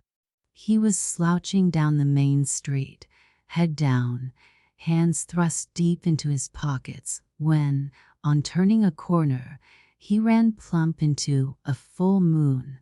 Now I know it is rather unusual for full moons to be walking about the streets by daylight, but that is the only adequate description of the round, freckled face that beamed at Tom from behind a great box held by 2 sturdy arms. That came pretty near being a collision, said the owner of the full moon, still beaming, as he set down the box and leaned against a building to rest a moment. Nobody hurt, I guess, said Tom. Been down to the ice? Asked the boy eagerly. I could see the skaters from Patton's store. Oh, I see. You got some new skates for Christmas. Ain't they beauties now? And he beamed on the despised Jolly Ramblers with his heart in his little blue eyes. A pretty good little pair of skates, said Tom, in Ralph's condescending tone. Good. Well, I should guess yes. And Christmas ice just made o' purpose. In spite of his ill humor, Tom could not help responding to the warm interest of the shabby boy at his side. He knew him to be Harvey McGinnis, the son of a poor Irish widow who worked at Patton's department store out of school hours. Looking at the great box with an awakening interest, he remarked kindly, "What you been doin' with yourself on Christmas Day?" "Wanna know, sure enough," said Harvey, mysteriously, his round face beaming more brightly than ever. "Well, I've been doin' the Santa Claus act down at Patton's store. About a week ago," he went on, leaning back easily against the tall building and thrusting his hands down deep into his well-worn pockets. "About a week ago, as I was cleaning out the storeroom, I came on 3 big boxes with broken dolls in them. Beauties they were, I can tell you. The Lady Jane in a blue silk dress, the Lady Clarabelle in pink, and the Lady Matilda in shimmer and white. Nothing wrong with 'em either, only broken rubbers that put their gents out o' whack and set their heads all in this way and that. They could be fixed in no time. I says to myself, and what a prize they'd be for the kids to be sure. For Mom and me had rocked our brains considerable how we'd scrape together the money for Christmas things for the girls. So I went to the boss and I asked him right out what he'd charge me for the 3 ladies just as they was, and he says, Jimmy, he says, I've told him me name a dozen times, but he always calls me Jimmy, Jimmy. Yes. If you'll come down on Christmas Day and help me take down the fixins and fix up the store for regular trade, I'll give you the dolls fair nothin'. Yes. So I explained to the kids that Santy'd be late to our house this year, with so many to see after it wouldn't be strange, and went down to the store early this morning and finished me work and fixed up the ladies' good new. Would you like to be seein' now? He added, turning to the great box with a look of pride. Sure, I'd like to see said Tom. With careful, almost reverent touch, Harvey untied the string and opened the large box, disclosing 3 smaller boxes, one above the other. Opening the first box, he revealed a really handsome doll in a blue silk dress, with large dark eyes that opened and shut and dark, curling locks of real hair. This is the Lady Jane, he said, smoothing her gay frock with gentle fingers. We're goin' to give her to Kitty. Kitty's hair is pretty and curly, but she hates it 'cause it's red, and she thinks black hair is the prettiest kind in the world. Ain't it funny how all of us will be wantin' what we don't have ourselves? Tom did not reply to this bit of philosophy, but he laid a repentant hand on the jolly ramblers as if he knew he had wronged them in his heart. That's as handsome a doll as ever I saw, and no mistake, he said.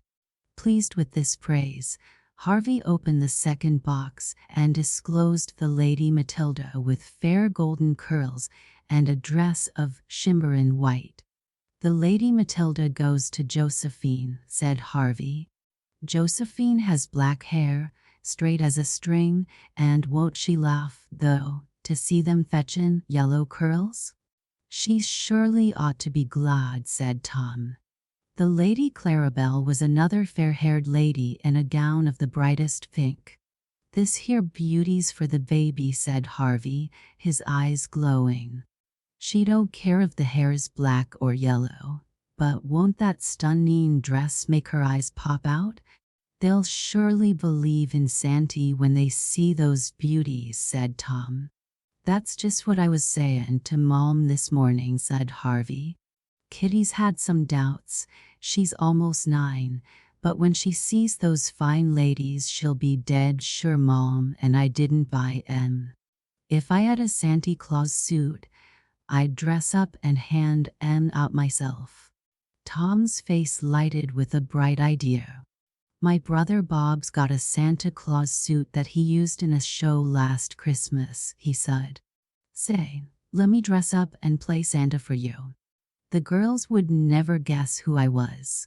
Wouldn't they stare, though, said Harvey delightedly. But do you think you'd want to take time, he asked apologetically, and you with a new pair of skates and the ice like this? Of course, I want if you'll let me, said Tom. I'll skate down the river and meet you anywhere you say. Out in our backyard, then, at 7 o'clock, said Harvey. All right, I'll be there, and with head up and skates clinking, Tom hurried away. It was a flushed, excited boy who burst into the Reynolds' quiet sitting room a few minutes later, with his skates still hanging on his shoulder and his cap in his hand. Say, Mother, he cried, can I have Bob's Santa Claus suit this evening, please? I'm going to play Santa Claus for Harvey McGinnis. Play Santa Claus for Harvey McGinnis. What do you mean, child? You know Mrs. McGinnis, Mother, that poor woman who lives in the little house by the river. Her husband got killed on the railroad last winter, you know. Well, Harvey, her boy, has fixed up some grand-looking dolls for his sisters, and he wants me to come out and play Santa tonight. And Tom launched out into a long story about Harvey and his good fortune. He must be a splendid boy, said Mrs. Reynolds heartily, and I am sure I shall be glad to have you go. "And another thing, Mother," said Tom, hesitating a little. "Do you think Grandma would care if I spent part of that $5 she gave me for a pair of skates for Harvey? He hasn't any skates at all, and I know he'd just love to have some." "It is generous of you to think of it," said his mother, much pleased, "and you would still have 2.5 for that little trip down to Grandma's." "But I like to get him some clubhouse skates," said Tom. "They're a new kind that costs $3.50. "But I thought you said the Jolly Ramblers were the best skates made?" Mrs. Reynolds looked somewhat hurt as she glanced from Tom to the skates on his shoulder and back to Tom again. "They are, Mother. They're just dandies," said Tom, blushing with shame that he could ever have despised his mother's gift. "But these clubhouse skates are just the kind for Harvey. You see, Harvey's shoes are old and worn, and these clubhouse skates have clamps that you can't shake loose if you have to. Then, if anything happens to them before the year's up, you get a new pair free, and Harvey, you know, wouldn't have any money to be fixing skates." "Well, do as you like," said Mrs. Reynolds, pleased with Tom's eagerness, for such a spell of generosity was something new in her selfish younger son. "But remember, you will have to wait a while for your visit to Grandma." "All right, and thank you, Mother," said Tom. "You can buy the skates down at Harrison's, and I'm going over and ask Mr. Harrison if he won't open up the store and get a pair for me for a special time like this. I'm most sure he will," and away he flew. That evening, at 7, as the moon was rising over the eastern hills, a short, portly Santa Claus stepped out of the dry reeds by the river bank and walked with wonderfully nimble feet right into the McGinnis little backyard.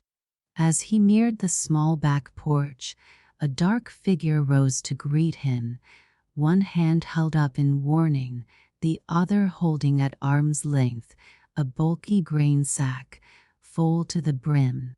"Here's your pack, Santy," he whispered, gleefully. "They're all waitin' in the front room yonder. I'll slip in the back way, whilst you go round and give a good thump at the front door and Mom'll let you in." Trembling with eagerness, Tom tiptoed round the house, managing to slip an oblong package into the capacious depths of the big sack as he did so. Thump, thump. How his knock re-echoed in the frosty air. The door swung wide, and Mrs. McGinnis' gaunt figure stood before him. "Good evenin', Santy, come right in," she said. Tom had always thought what a homely woman Harvey's mother was when he happened to meet her at the grocery, with her thin red hair drawn severely back from her gaunt face, and a black shawl over her head. But as he looked up into her big, kind face, so full of Christmas sunshine, he wondered he could ever have thought her anything but lovely. The room was small and bare, but wonderfully gay with pine and bits of red and green crepe paper, saved from the fixins at the store.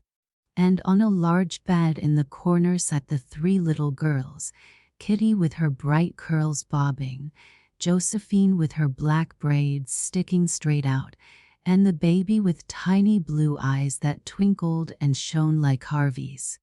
The fine speech that Tom had been saying over to himself for the past 2 hours seemed to vanish into thin air before this excited little audience. But in faltering, stammering tones, which everyone was too excited to notice, he managed to say something about "Merry Christmas" and "good children," and then proceeded to open the magic sack. "Miss Kitty McGinnis," he called in deep, gruff tones. Kitty took the box he offered with shy embarrassment, slowly drew back the lid, and gave a cry of amazement and delight. "A doll! Oh, the loveliest doll that ever was!" she cried. Then turning to her brother, she whispered as softly as excitement would permit, "Oh, Harvey, I'm afeard ye paid too much." "Ah, go on," said Harvey, his face more like a full moon than ever. "Don't you know that Sandy can do whatever he wants to?"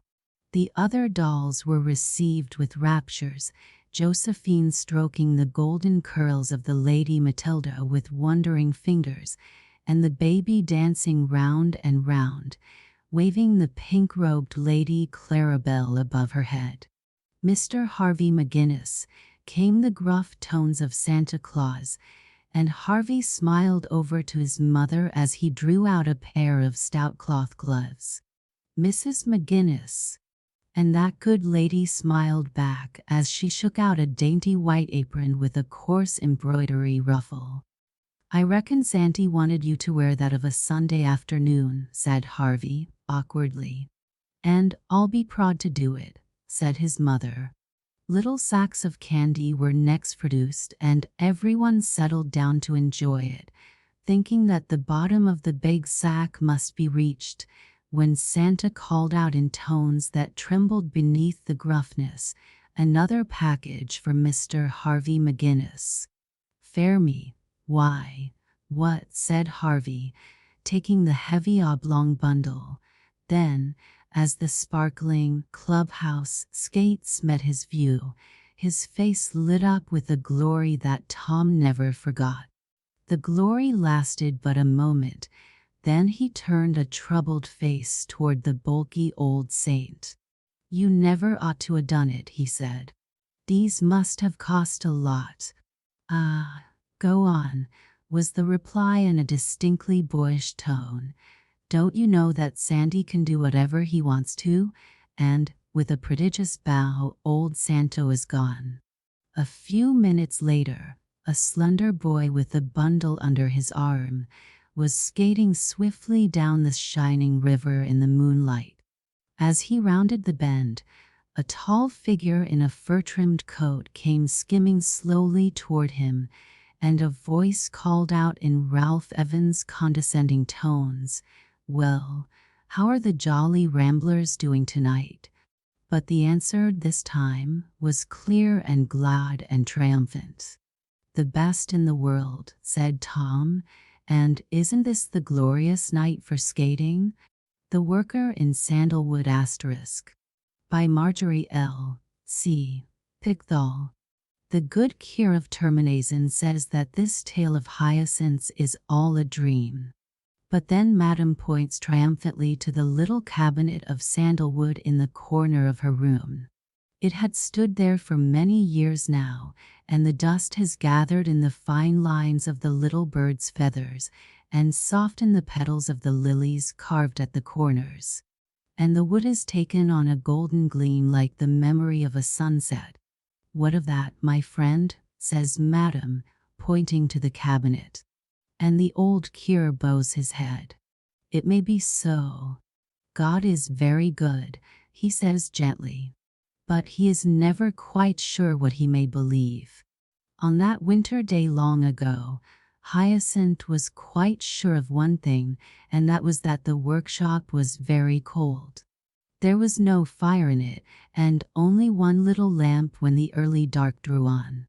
The tools were so cold they scorched his fingers, and feet were so cold he danced clumsily in the shavings to warm them. He was a great clumsy boy of 14, dark-faced, dull-eyed, and uncared for. He was clumsy because it is impossible to be graceful when you are growing very fast and have not enough to eat. He was dull-eyed because all eyes met his unlovingly. He was uncared for because no one knew the beauty of his soul. But his heavy young hands could carve things like birds and flowers perfectly. On this winter evening he was just wondering if he might lay aside the tools and creep home to the cold loft where he slept, when he heard Pierre Lorillard's voice shouting outside, be quick, and open the door, thou imbecile. It is I, thy master." "Oui, mon maître," said Hyacinth, and he shambled to the door and opened it. "Slow worm," cried Pierre, and he cuffed Hyacinth as he passed in. Hyacinth rubbed his head and said nothing. He was used to blows. He wondered why his master was in the workshop at that time of day instead of drinking brandy at the sink shadows. Pierre Lorillard had a small heavy bundle under his arm, wrapped in sacking, and then in burlap, and then in fine soft cloths. He laid it on a pile of shavings and unfolded it carefully, and a dense sweetness filled the dark shed and hung heavily in the thin winter sunbeams. "It is a piece of wood," said Hyacinth in slow surprise. He knew that such wood had never been seen in Terminaison. Pierre Lorillard rubbed the wood respectfully with his knobby fingers. "It is sandalwood," he explained to Hyacinth, pride of knowledge making him quite amiable, "a most precious wood that grows in warm countries, thou great goblin. Smell it, idiot. It is sweeter than cedar. It is to make a cabinet for the old madam at the big house." "Oui, mon maître," said the dull Hyacinth. "Thy great hands shall shape and smooth the wood, nay God, and I will render it beautiful," said Pierre, puffing out his chest. "Yes, master," answered Hyacinth humbly. "And when is it to be ready for madam?" "Madam will want it perhaps next week, for that is Christmas. It is to be finished and ready on the holy festival, great sluggard. Hearest thou?" And he cuffed Hyacinth's ears again furiously. Hyacinth knew that the making of the cabinet would fall to him, as most of the other work did. When Pierre Lorillard was gone, he touched the strange sweet wood and at last laid his cheek against it, while the fragrance caught his breath. "How it is beautiful," said Hyacinth, and for a moment his eyes glowed, and he was happy. Then the light passed, and with bent head he shuffled back to his bench through a film of white shavings curling almost to his knees. "Madam will want the cabinet for Christmas," repeated Hyacinth to himself, and fell to work harder than ever, though it was so cold in the shed that his breath hung in the air like a little silvery cloud. There was a tiny window on his right, through which, when it was clear of frost, one looked on Terminaison, and that was cheerful and made him whistle. But to the left, through the chink of the ill-fitting door, there was nothing to be seen but the forest, and the road dying under the snow. Brandy was good at the Cinque Chateaux, and Pierre Lorillard gave Hyacinth plenty of directions, but no further help with the cabinet. "That is to be finished for madam at the festival, sluggard," said he every day, cuffing Hyacinth about the head. "Finished, and with a prettiness about the corners. Hearest thou, our son?" "Yes, monsieur," said Hyacinth in his slow way. "I will try to finish it. But if I hurry I shall spoil it." Pierre's little eyes flickered. "See that it is done, and done properly. I suffer from a delicacy of the constitution and a little feebleness of the legs these days, so that I cannot handle the tools properly. I must leave this work to thee, gasher. And stand up and touch a hand to thy cap when I speak to thee, slow worm." "Yes, monsieur," said Hyacinth wearily. "It is hard to do all the work and to be beaten into the bargain. And 14 is not very old." Hyacinth worked on at the cabinet with his slow and exquisite skill. But on Christmas Eve he was still at work and the cabinet unfinished. "The master will beat me," thought Hyacinth, and he trembled a little, for Pierre's beatings were cruel. "But if I hurry, I shall spoil the wood, and it is too beautiful to be spoiled." But he trembled again when Pierre came into the workshop, and he stood up and touched his cap. "Is the cabinet finished, imbecile?" asked Pierre. And Hyacinth answered in a low voice, "No, it is not finished yet, monsieur." Then work on it all night, and show it to me completed in the morning, or thy bones shall mourn thine idleness, said Pierre, with a wicked look in his little eyes. And he shut Hyacinth into the shed with his smoky lamp, his tools, and the sandalwood cabinet. It was nothing unusual. He had been often left before to finish a piece of work overnight while Pierre went off to his brandies. But this was Christmas Eve, and he was very tired. Even the scent of the sandalwood could not make him fancy he was warm. The world seemed to be a black place, full of suffering and despair. In all the world I have no friend, said Hyacinth, staring at the flame of the lamp.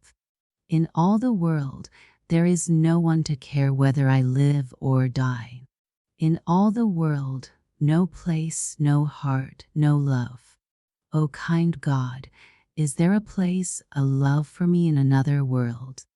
I hope you feel very sorry for Hyacinth, lonely and cold and shut up in the workshop on the eve of Christmas. He was but an overgrown, unhappy child. And I think with old Madam that for unhappy children, at this season, no help seems too divine for faith. There is no one to care for me, said Hyacinth.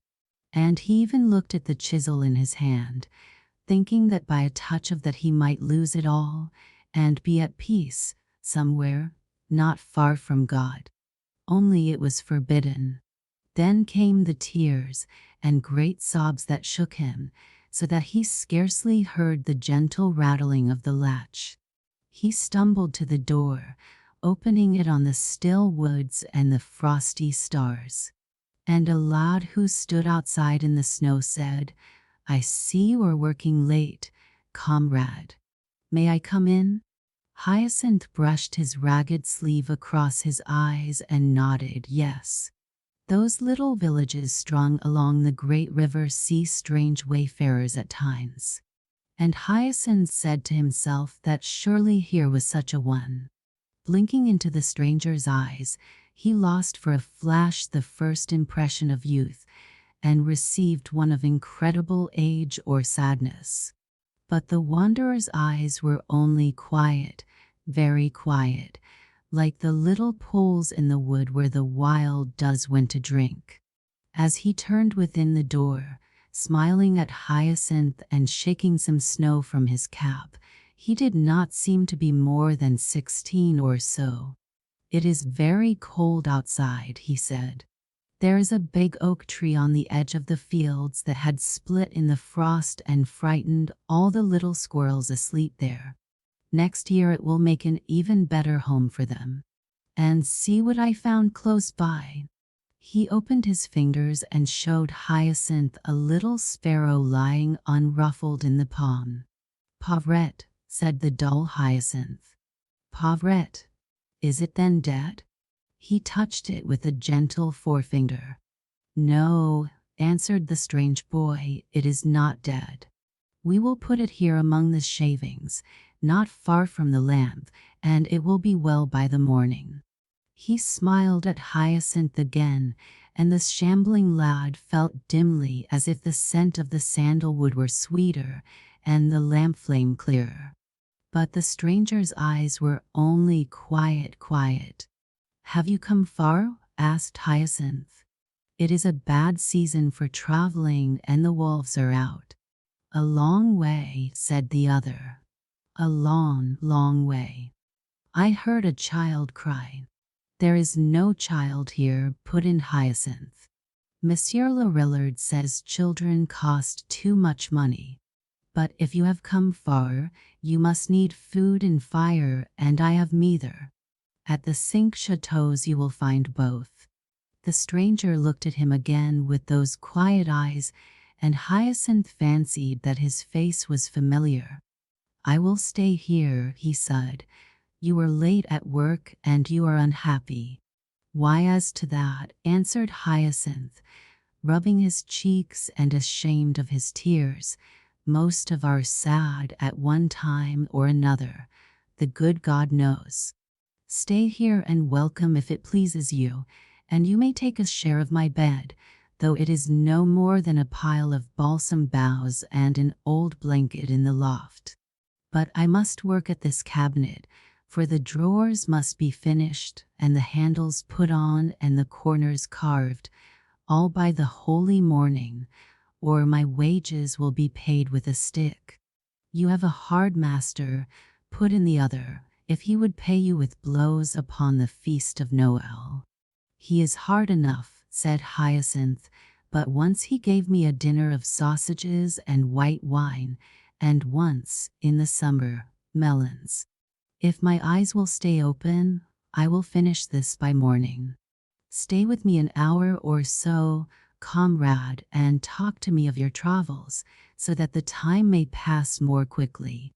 And while Hyacinth worked, he told of sunshine and dust, of the shadow of vine leaves on the flat white walls of a house, of rosy doves on the roof, of the flowers that come out in the spring, anemones crimson and blue, and white cyclamen in the shadow of the rocks, of the olive, the myrtle, and the almond, until Hyacinth's fingers ceased working, and his sleepy eyes blinked wonderingly. See what you have done, comrade, he said at last. You have told me of such pretty things that I have done, but little work for an hour. And now the cabinet will never be finished, and I shall be beaten. Let me help you, smiled the other. I also was bred a carpenter. At first Hyacinth would not, fearing to trust the sweet wood out of his own hands. But at length he allowed the stranger to fit in one of the drawers. And so deftly was it done that Hyacinth pounded his fists on the bench in admiration. You have a pretty knack, he cried. It seemed as if you did but hold the drawer in your hands a moment, and hey, it jumped into its place. Let me fit in the other little drawers while you rest a while, said the stranger. So Hyacinth curled up among the shavings, and the other boy fell to work upon the little cabinet of sandalwood. Hyacinth was very tired. He lay still among the shavings, and thought of all the boy had told him, of the hillside flowers, the laughing leaves, the golden bloom of the anise, and the golden sun upon the roads until he was warm. And all the time the boy with the quiet eyes was at work upon the cabinet, smoothing, fitting, polishing. You do better work than I, said Hyacinth once, and the stranger answered, I was lovingly taught. And again Hyacinth said, it is growing towards morning. In a little while I will get up and help you. Lie still and rest, said the other boy. And Hyacinth lay still. His thoughts began to slide into dreams, and he woke with a little start, for there seemed to be music in the shed, though he could not tell whether it came from the strange boy's lips, or from the shabby tools as he used them, or from the stars. The stars are much paler, thought Hyacinth. Soon it will be morning, and the corners are not carved yet. I must get up and help this kind one in a little moment. Only the music and the sweetness seem to fold me close, so that I may not move. Then behind the forest there shone a pale glow of dawn, and in Terminaison the church bells began to ring. Day will soon be here, thought Hyacinth, and with day will come Monsieur Lorillard and his stick. I must get up and help, for even yet the corners are not carved. But the stranger looked at him, smiling as though he loved him, and laid his brown finger lightly on the 4 empty corners of the cabinet. And Hyacinth saw the squares of reddish wood ripple and heave and break, as little clouds when the wind goes through the sky. And out of them thrust forth the little birds, and after them the lilies, for a moment living, but even as Hyacinth looked, settling back into the sweet reddish-brown wood. Then the stranger smiled again, laid all the tools in order, and, opening the door, went away into the woods. Hyacinth crept slowly to the door. The winter sun, half risen, filled all the frosty air with splendid gold. Far down the road a figure seemed to move amid the glory, but the splendor was such that Hyacinth was blinded. His breath came sharply as the glow beat on the wretched shed, on the old shavings, on the cabinet with the little birds and the lilies carved at the corners. He was too pure of heart to feel afraid. "But blessed be the Lord," whispered Hyacinth, clasping his slow hands, "for he hath visited and redeemed his people. But who will believe?" Then the sun of Christ's day rose gloriously, and the little sparrow came from his nest among the shavings and shook his wings to the light. Asterisk reprinted by permission of the publishers of every land. The Shepherd Who Didn't Go asterisk. By J.T. Stocking. You have all heard of the shepherds who went to Bethlehem, but I do not believe any of you have heard of the shepherd who didn't go. The Bible does not say anything about him, but his story has come to me, and I am going to tell it to you. The city of Bethlehem stood on a hill. Below the town, with its steep narrow streets and white walls, were gray olive orchards. Below the orchards were gardens bright with flowers. Below the gardens lay green meadows, and beyond these pasture lands that stretched away to the wilderness plains where little patches of grass grew among the bushes and between the great rocks. There were caves among these rocks where wolves used to skulk and sometimes robbers hid. So the shepherds who guarded their flocks in these wild pastures dared not leave them alone. One clear, beautiful night, many centuries ago, for shepherds were watching their flocks on these pastures. Samuel, Ezra, Joel, and David were their names. Samuel, Ezra, and Joel were strong men, no longer young, with shaggy eyebrows and brown beards. Ezra's was short, Joel's long, and Samuel's streaked with gray. They owned the flocks which they tended. David was a boy with ruddy cheeks, bright eyes, and strong lithe limbs. He cared for the flocks of old Abraham. Abraham was old and rich and did not work any more, but hired David, whose family was very poor, to care for his sheep. The flocks of the 4 shepherds were lying quiet on the plain far below the city, and nearby Samuel, Ezra, Joel, and David lay wrapped in their shepherds' cloaks. "Samuel," said David, rising upon his elbow. "What is it, David?" asked the other in a deep voice. "Are you not glad that you tend sheep in Bethlehem instead of some distant place?" "Why, David?" asked Samuel sleepily. "Because it is in Bethlehem that the king we have been looking for so long is to be born. I have been reading it in the prophets only today." "Have you only just heard of that?" asked Ezra sourly. "No," replied the boy hotly. "I have heard my mother tell of it ever since I can remember, and I have read it over and over again." "Samuel." "Yes, David. Do you think we shall ever see the promised king?" "I do not know, my boy," the older man answered sadly. "We have waited long, and there seems little hope for Israel now. But he will come someday, he will come someday." "Why do you ask, David?" "I cannot tell. It is often in my mind. Something makes me think of it tonight. Perhaps it is because I read of him today. Samuel, I would walk to the end of the earth to see the Christ child." "Well, you need not start now," grumbled Ezra, and Joel added roughly, "Go to sleep, boy. The hour is late." It was much later before David fell asleep, for his head was full of dreams and the stories of wonderful days to come that his mother had told him. But at length he joined the rest in healthy slumber. Suddenly it seemed to each of them that something had passed over him, and touched him lightly on the cheek. The older men raised themselves on their elbows, but David sprang to his feet. At first they saw only a great light, which nearly blinded them.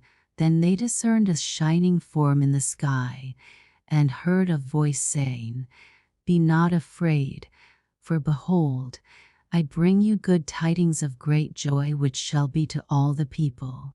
For there is born to you this day in the city of David a Savior, who is Christ the Lord. And this is the sign unto you. Ye shall find a babe wrapped in swaddling clothes and lying in a manger." And then all the sky was full of light, and the air was full of heavenly voices, singing, "Glory to God in the highest, and on earth peace, goodwill toward men." While the shepherds listened, half joyful, half afraid, the light faded and the voices floated away. Goodwill to men, to men, to men, and all was still as before. For a moment the shepherds looked at each other in silent awe and wonder. Then Ezra spoke in a voice dry with fear. What was it? David stood speechless, and Samuel answered reverently, "Angels." "Brothers," he continued, "a wonderful thing has happened to us. It has been a long, long day since angels have spoken to men."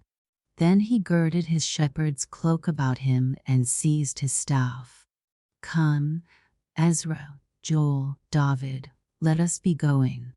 "Going where?" asked Ezra and Joel. "Why, to Bethlehem to see the child. Did not the angel tell us the sign? Let us go at once to find the babe wrapped in swaddling clothes and lying in a manger." "There be many mangers in Bethlehem," objected Ezra. "I know not how we shall find him," said Joel. "It is a vain search, I fear," and he drew his cloak about him and reached for his staff. "But I will go with you if you say." So they started, Samuel, Ezra, and Joel, but David stood still. "Come, David, make haste," called Samuel. But the boy did not move. "I cannot go," he said. "Cannot go," cried Samuel in amazement, and Ezra added, "Who said but a little while ago that he would go to the end of the earth to see the king?" "And so I would," cried David, "but the sheep, we cannot leave the sheep alone." "The sheep will be safe enough," said Samuel. "The dogs will keep them together. There are no wolves tonight. Come, David." But the boy was firm. "There is my master. He'll be angry if I leave his flocks alone." "Old Abraham will never know," said Joel. "Abraham is a hard master," said David. "Many a time I have felt his heavy staff on my back. But it is not that which keeps me. I have given him my word that, come day, come night, come life, come death, I will not fail to keep the flocks. Go on without me. I must keep my word. Go on." So they went on, impatient and eager for this wondrous quest, Ezra and Joel muttering now and then at the obstinacy of the boy, but Samuel full of glowing admiration. David watched them as they moved up the hill. That dream of finding the Christ child, how could he give it up? Once he started forward, "I will go." But something held him back, and he threw himself on the ground and kept back tears of bitter disappointment. After a time he grew calmer and found a certain comfort in thinking of the helplessness of his flock. Suddenly the low growling of his dog brought him to his feet. But he saw nothing, heard nothing, and bade the dog be still. In a moment, with a bark of alarm, the dog was up again and away. David sprang up, certain now that danger was near. There was panic in the flock. Toward the wilderness he could see lean, gray forms, moving stealthily and swiftly among the sheep. Wolves! Springing upon a rock and waving his cloak in circles about his head, He uttered the familiar call which gathered the sheep about him, his own sheep nearest, and behind them the flocks of Samuel, Ezra, and Joel. The wolves made off, and David quickly looked over his flock to see if all were there, for the eastern shepherd knows his sheep by name. One by one he named them, with an increasing feeling of relief. They were all there. No, one was missing, Kabarbara, the pet of the flock. Kabarbara means striped, and the little sheep was so called because of the dark marking of her fleece. After waving his staff over the huddled beasts and uttering a few times the soothing cry, "Huo-o, Tai!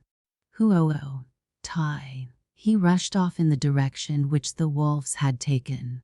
At the top of the steep bank, at the edge of the pasture, he stopped and called, "Kabarbara! Kabarbara!" and for answer heard an anguished bleat from the rocks below. It was a steep and slippery way, but David plunged down with no thought of anything but the sheep. Loose stones gave way and he lost his footing. At the bottom he picked himself up unhurt, and there beside him were two wolves quarreling over the wounded sheep. One of them slunk away at sight of the boy, but the other had a taste of blood and sprang at David, missing his throat, but sinking his teeth into his leg. Then David, as the beast turned to spring again, struck him a heavy blow on the head with his staff and killed him. His own wounds were bleeding and painful, but he turned at once with caressing words to the sheep.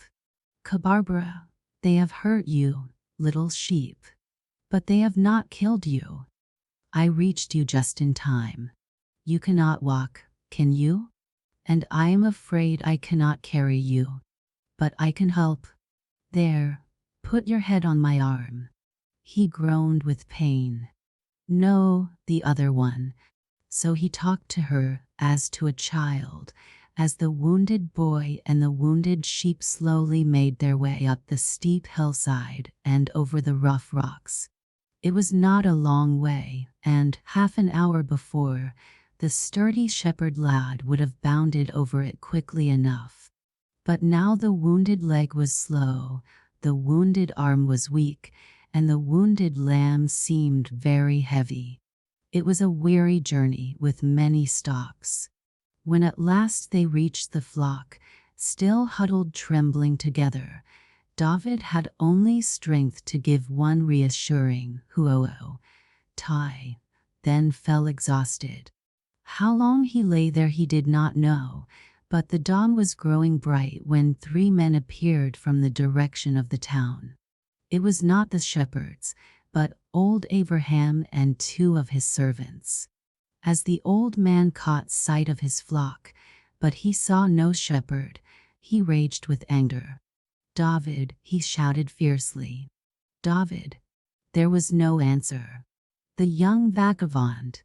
He has left the sheep. Of great worth are his promises. He would keep my flock. Come life, come death. David, let me once find him, and I will give him something he will remember longer than he does his vows." As he drew near the flock, he discovered the boy lying on the ground. "Ah, asleep is he? And the sun this high? Come, get up," he shouted fiercely, and lifted his staff to strike. But as he did so he caught sight of the white face and the bleeding arm, and noticed the wounded sheep. Old Abraham dropped his angry arm, and there was a touch of tenderness that was strange to him, as he continued, "Ah, David, boy, you did not forget your promises, did you, David? And I would have struck you. Forgive me, my lad." Then, turning to his servants, he gave them command, "Take him to the inn and bid them care for him. I myself will keep the flock today." The servants bowed low. "The inn is full, my lord." Old Abraham commanded again positively, "Take him to the inn, I say." "But the inn is full, my lord," replied the older servant, trembling. Then the other servant spoke, "There is perhaps room in the stable, my lord. Then bear him thither, and bid them give him the best of care. Go at once." So the servants bore David away, still unconscious from his wounds, and made him comfortable on a bed of straw in the stable of the inn. It was some hours before he came to himself. When at last he opened his eyes, and his ears began to catch once more the sounds about him, the first thing he heard was a faint cry. "What is that?" he asked eagerly of Samuel, who was watching beside him.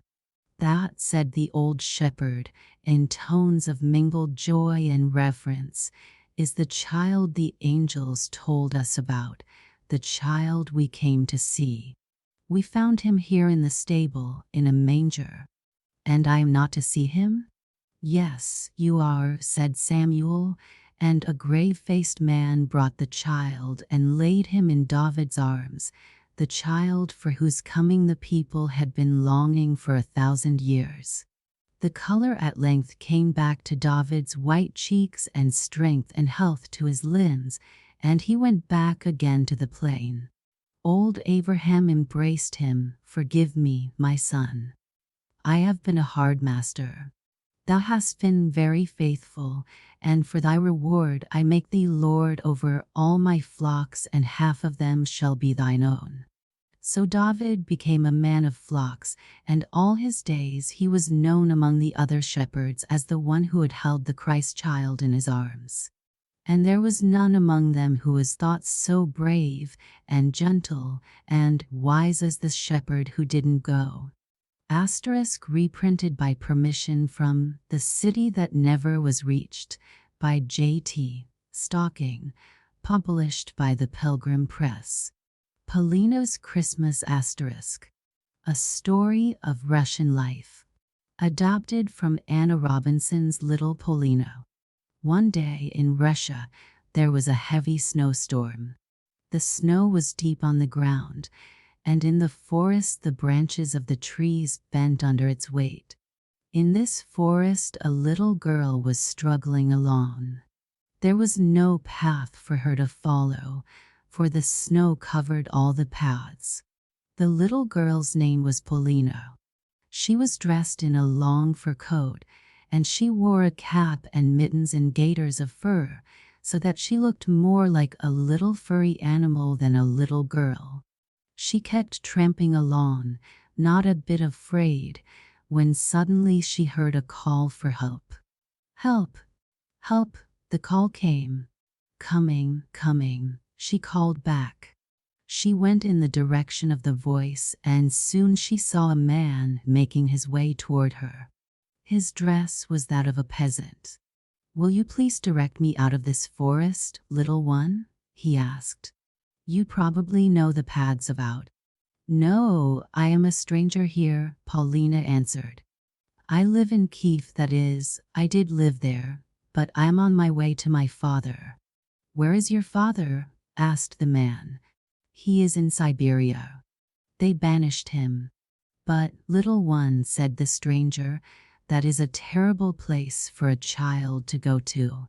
That frozen country, where wicked people are sent."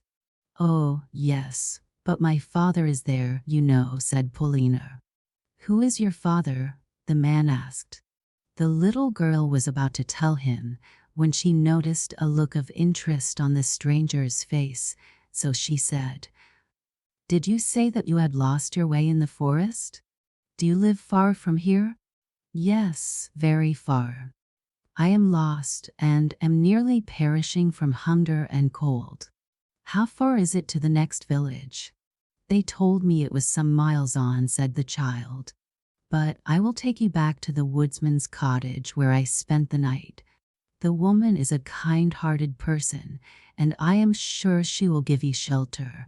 "That is kind of you, little one," said the stranger, "but you will be hindering your own journey if you do that. I know that my father would want me to show a kindness, even though it did put me back some," Paulina said. "You must have a good father to give you such training." "Why did the emperor send him into exile?" the stranger asked her. Oh, my father had enemies who lied to the emperor, and there was no chance given to my father to explain. So the emperor sent him away to Siberia, and I am trying to find my way there to him. While they walked through the forest, the stranger told Polina about his own little daughter who was expecting him to spend Christmas with her. At last they reached the woodsman's hut. The woman greeted them kindly, and while Polina went into another room to help her prepare the evening meal, the stranger was left warming himself by the fire and rocking the cradle. Once Polina thought she heard voices, as if the stranger were talking to someone, but when she went back, she found him alone, still warming his hands and rocking the cradle with his foot. That night the stranger slept on the floor in front of the fire. There was no other place for him, but he was glad to be safe from the storm outside. Early in the morning, the two started out through the forest again. They must hurry if they were to reach the next village before darkness fell. The storm had passed over and the day was cold and clear. A beautiful winter's day. The little girl and the stranger reached the village on the other side of the forest early in the afternoon, and there before them they saw a beautiful sleigh drawn by 4 horses. There were 4 servants standing near. "What a lovely sleigh!" exclaimed Polina. "Yes, I wonder where they're going." "I will ask them," the stranger said. He went nearer the men and spoke to them. "We are driving for our master to Igerhof," they said. "Why, that is where my daughter is. If I might only ride with you, I could spend Christmas with her. Tomorrow is Christmas Day, you know. And little one, you could spend Christmas with us too." "Oh, no," said Polina. "I could not take the time. I must hurry on to my father. But it would be lovely if we could only ride in this beautiful sleigh. You could spend the night with us and then we could set you on your way, because you have been so kind to me," the man told her. The servants were willing to let them ride in the beautiful sleigh, and soon they were speeding over the snow toward the great city. Once, the stranger took a scarf from a pocket on the side of the sleigh and threw it about his neck. Polina frowned and promptly placed it back in the pocket. "It isn't right for you to touch anything in the sleigh. It belongs to someone else. I am beginning to fear that you may not be an honest man," she said gravely. The stranger laughed at her, but he did not take the scarf again. They sped on over the snow until, as darkness fell, they reached the city. Soon they entered a large courtyard, and the stranger took Polina's hand and led her into a narrow passageway and up a small winding stairway. "Where are you taking me?" asked Polina. "I feel almost sure now that you are not an honest man. I think that you may even be a thief." The man laughed again. "No, I am an honest man. You will believe me when you see my little daughter. I trusted you in the forest. Now you trust me." He led her into a large room, and they sat down upon a sofa. "We will wait here until my daughter comes," he said. Soon the door opened, and a beautiful little girl, about as large as Polina, came toward them. She looked puzzled when she saw the rough-looking man with the little girl. She went close to the stranger and looked into his face. "It is my father," she cried, and threw her arms around his neck. "But why are you dressed like a peasant? Has there been an accident? And who is this little stranger?" The man took her on his lap and told her how his sleigh had been overturned in the storm, and how he had found his way to a peasant's hut, where they had given him dry clothes to put on, and how he had started out alone to find his way through the forest, and how he was nearly perishing with cold and hunger when this little girl had rescued him, and how, if it had not been for her, he would have died in the snow in the forest. He told her how little Polina was on her way to Siberia to find her father, and how they went to the woodsman's hut where a servant had found him, and how he had planned for the sleigh to meet them on the other side of the forest. "Oh," Paulina interrupted him, "then there was somebody talking with you when we were preparing the evening meal?" "Yes, and everything came out just as I had planned. And do you know, little daughter, this Paulina would not let me put my own scarf around my neck. She thought that I was a thief. She is an honest little girl, but she will not tell me her name. She does not trust me. But why should I trust you when you will not tell me who you are or anything about yourself?" Paulina asked. "Do trust my father, Paulina. I'm sure he can help you. He will tell you who he is soon, I know," the beautiful little girl said. "Yes, little one," the stranger said. "I know someone who could speak to the emperor about your father, and perhaps he could be pardoned. Please tell me your name, and then before you go away I will answer any questions about myself you may ask me." "Do tell my father, Paulina," the little girl urged. Paulina threw her arms about the stranger's knees. "Oh, if you could only get the emperor to pardon him. But I do not ask for a pardon. He has done nothing to be pardoned for. All that I ask is that he may have justice done him. My father is Vladimir Betskoy." The stranger frowned, and then he whispered, "There must be some mistake. He must be a good man to have such an honest little daughter." Then he said to Paulina, "Do you believe now that I am an honest man, since you have seen my daughter?" "Oh, yes, indeed I do. You couldn't help being good and honest. She is so beautiful. I think her face is like what a queen's should be," Paulina answered eagerly. The stranger and his little daughter smiled, and the man said, "Well, I believe that your father is an honest man since I have seen you. And I can tell you now, I know he will be pardoned. Tell her, father, tell the little Paulina who you are," his daughter whispered. "Until your father returns to you, little one, you must stay here and I will be a father to you, as I am father to all the people of Russia, for I am the emperor." Just then the bells began ringing, and voices outside began singing, for it was the beginning of Christmas morning. And Paulina said, "This is the happiest Christmas morning I have ever known." Asterisk by permission, copyright 1912, by Sturgis and Walton Company. "Unto us a child is born," as told by Phebe A. Curtis at a white gift service.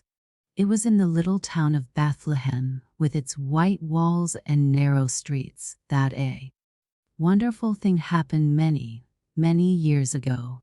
The whole aspect of the place had been completely transformed, and instead of the quiet which usually existed there, confusion reigned. The little town was crowded full of people. All day long men, women and children had been pouring in companies into it until every available place was full. It had something to do with the payment of taxes, and the people had come from far and near in response to the call of those in authority. Many of them were staying with relatives and friends, and every door had been opened to receive those who came. There were not many places where the public could go to stay in those days, and the ones that there were had been already filled. Just as the shadows were closing down around the hill, an interesting little group found its way up the winding path through the orchards, touched as they were by the sunset coloring, and into the gate of the city. The man, seemingly about 50 years of age, walked with slow and measured tread. He had a black beard, lightly sprinkled with gray, and he carried in his hand a staff, which served him in walking and also in persuading the donkey he was leading to move a little more rapidly. It was plain to see that the errand he had come on was an important one, both from the care with which he was dressed and from the anxious look which now and then spread over his face. Upon the donkey's back sat a woman, and your attention would have been directed to her at once if you could have been there. She was marvelously beautiful. She was very young, just at that interesting period between girlhood and womanhood, when the charm is so great. Her eyes were large and blue, and they were a prominent feature in the face that was absolutely perfect in contour and coloring.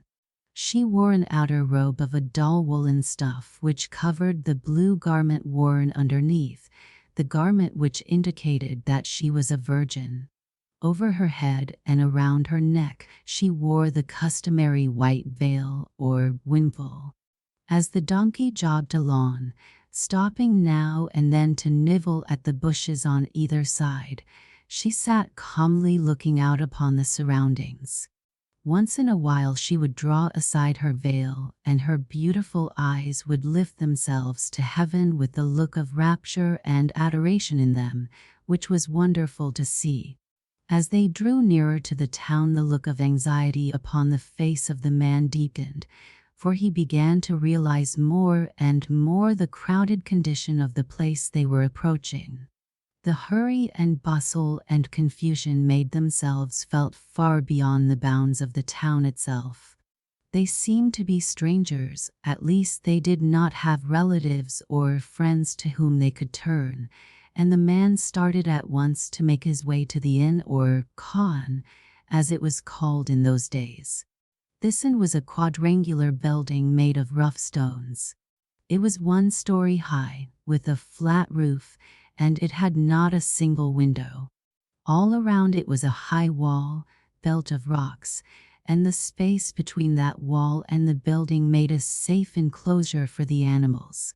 The thing about these inns that would surprise you or me today was the way in which the business connected with them was run.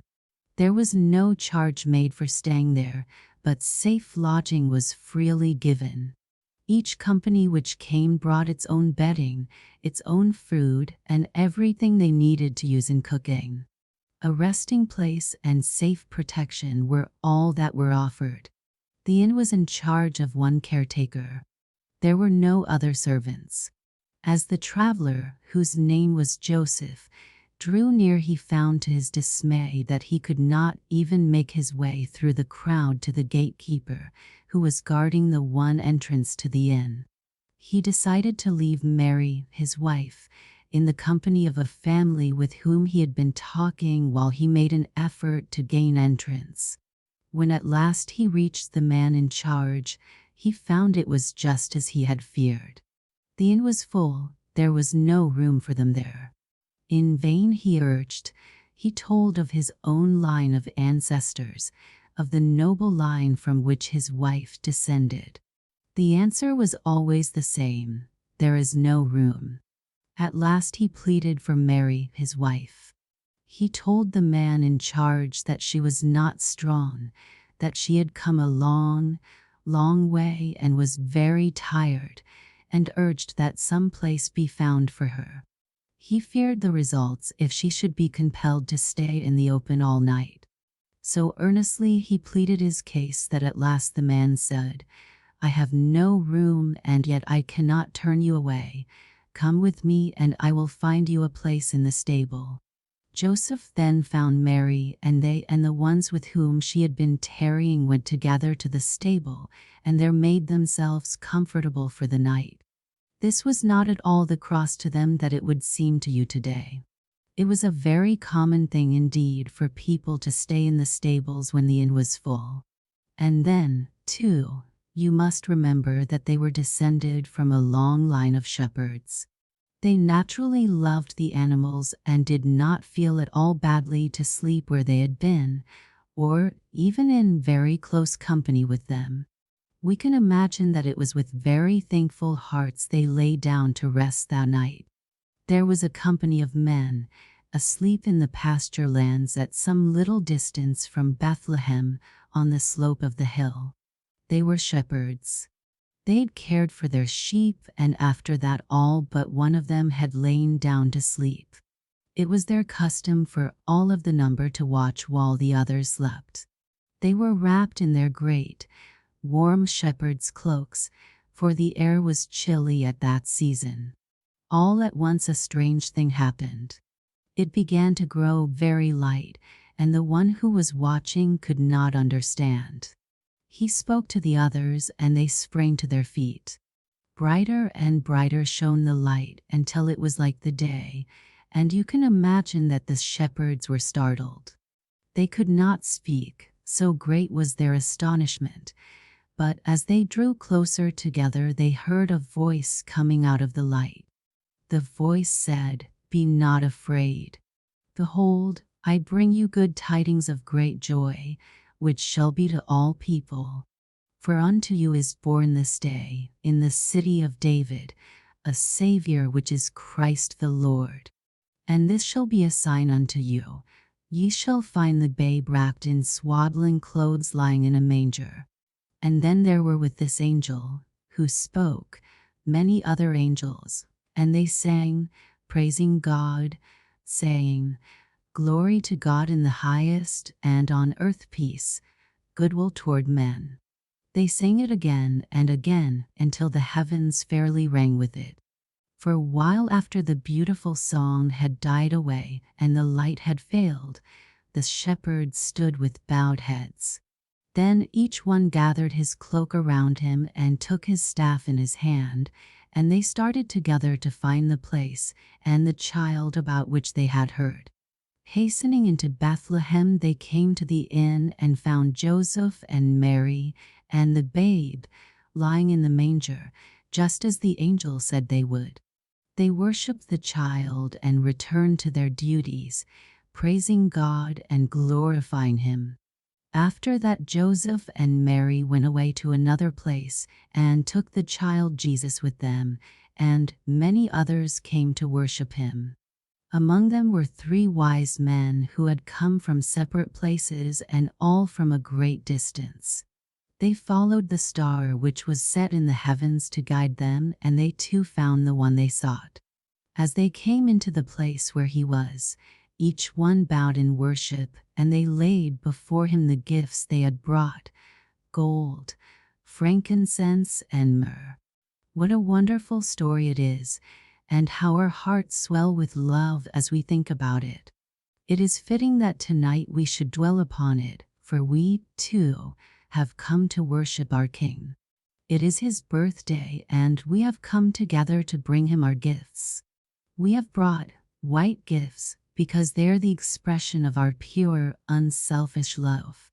The wise men brought gold, and we have brought our gifts of substance, money and food and clothing and things that will help to make others comfortable and happy.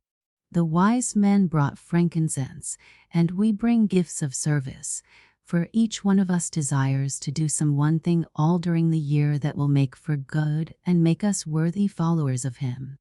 The wise men brought myrrh, and we bring devotion, for we bring the gift of self. If we have not already given ourselves to the Master, we want to do so now, and if we have done so, we want to reconsecrate our lives to him. The Star Asterisk, by Florence M. Kingsley. Once upon a time, in a country far away from here, there lived a little girl named Ruth. Ruth's home was not at all like our houses, for she lived in a little tower on top of the great stone wall that surrounded the town of Bethlehem. Ruth's father was the hotel keeper. The Bible says the innkeeper. This inn was not at all like our hotels either. There was a great open yard, which was called the courtyard. All about this yard were little rooms, and each traveler who came to the hotel rented one. The inn stood near the great stone wall of the city, so that as Ruth stood, one night, looking out of the tower window, she looked directly into the courtyard. It was truly a strange sight that met her eyes. So many people were coming to the inn, for the king had made a law that every man should come back to the city where his father used to live to be counted and to pay his taxes. Some of the people came on the backs of camels, with great rolls of bedding and their dishes for cooking upon the back of the beast. Some of them came on little donkeys, and on their backs too were the bedding and the dishes. Some of the people came walking slowly. They were so tired. Many miles some of them had come. As Ruth looked down into the courtyard, she saw the camels being led to their places by their masters. She heard the snap of the whips. She saw the sparks shoot up from the fires that were kindled in the courtyard, where each person was preparing his own supper. She heard the cries of the tired, hungry little children. Presently her mother, who was cooking supper, came over to the window and said, "Ruthie, thou shalt hide in the house until all those people are gone. Dost thou understand?" "Yes, my mother," said the child, and she left the window to follow her mother back to the stove, limping painfully, for little Ruth was a cripple. Her mother stooped suddenly and caught the child in her arms. "My poor little lamb, it was a mule's kick, just 6 years ago, that hurt your poor back and made you lame." "Never mind, my mother. My back does not ache today, and lately when the light of the strange new star has shone down upon my bed, my back has felt so much stronger, and I have felt so happy, as though I could climb upon the rays of the star and up into the sky and above the stars." Her mother shook her head sadly. "Thou art not likely to climb much, now or ever, but come, this supper is ready. Let us go to find your father. I wonder what keeps him." They found the father standing at the gate of the courtyard, talking to a man and woman who had just arrived. The man was tall, with a long beard, and he led by a rope a snow-white mule, on which sat the drooping figure of the woman. As Ruth and her mother came near, they heard the father say, "But I tell thee that there is no more room in the inn. Hast thou no friends where thou canst go to spend the night?" The man shook his head. "No, none," he answered. "I care not for myself, but my poor wife." Little Ruth pulled at her mother's dress. "Mother, the oxen sleep out under the stars these warm nights, and the straw in the caves is clean and warm. I have made a bed there for my little lamb." Ruth's mother bowed before the tall man. "Thou didst hear the child. It is as she says, the straw is clean and warm." The tall man bowed his head. "We shall be very glad to stay," and he helped the sweet-faced woman down from the donkey's back and led her away to the cave stable, while the little Ruth and her mother hurried up the stairs that they might send a bowl of porridge to the sweet-faced woman, and a sup of new milk as well. That night when little Ruth lay down in her bed, the rays of the beautiful new star shone through the window more brightly than before. They seemed to soothe the tired, aching shoulders. She fell asleep and dreamed that the beautiful, bright star burst, and out of it came countless angels who sang in the night, "Glory to God in the highest, peace on earth, goodwill to men." And then it was morning, and her mother was bending over her and saying, "Awake, awake, little Ruth. Mother has something to tell thee." Then as the eyes opened slowly, the angels came in the night, "Little one," and left a baby to lay beside your little white lamb in the manger. That afternoon, Ruth went with her mother to the fountain. The mother turned aside to talk to the other women of the town about the strange things heard and seen the night before, but Ruth went on and sat down by the edge of the fountain. The child was not frightened, for strangers came often to the well, but never had she seen men who looked like the three who now came towards her. The first one, a tall man with a long white beard, came close to Ruth and said, "Canst tell us, child, where is born he that is called the King of the Jews?" "I know of no king," she answered, "but last night while the star was shining, the angels brought a baby to lie beside my white lamb in the manger." The stranger bowed his head. "That must be he. Wilt thou show us the way to him, my child?"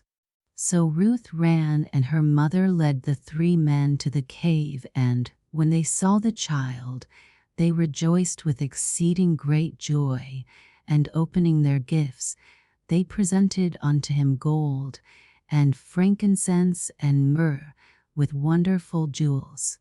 So that Ruth's mother's eyes shone with wonder, but little Ruth saw only the baby, which lay asleep on its mother's breast.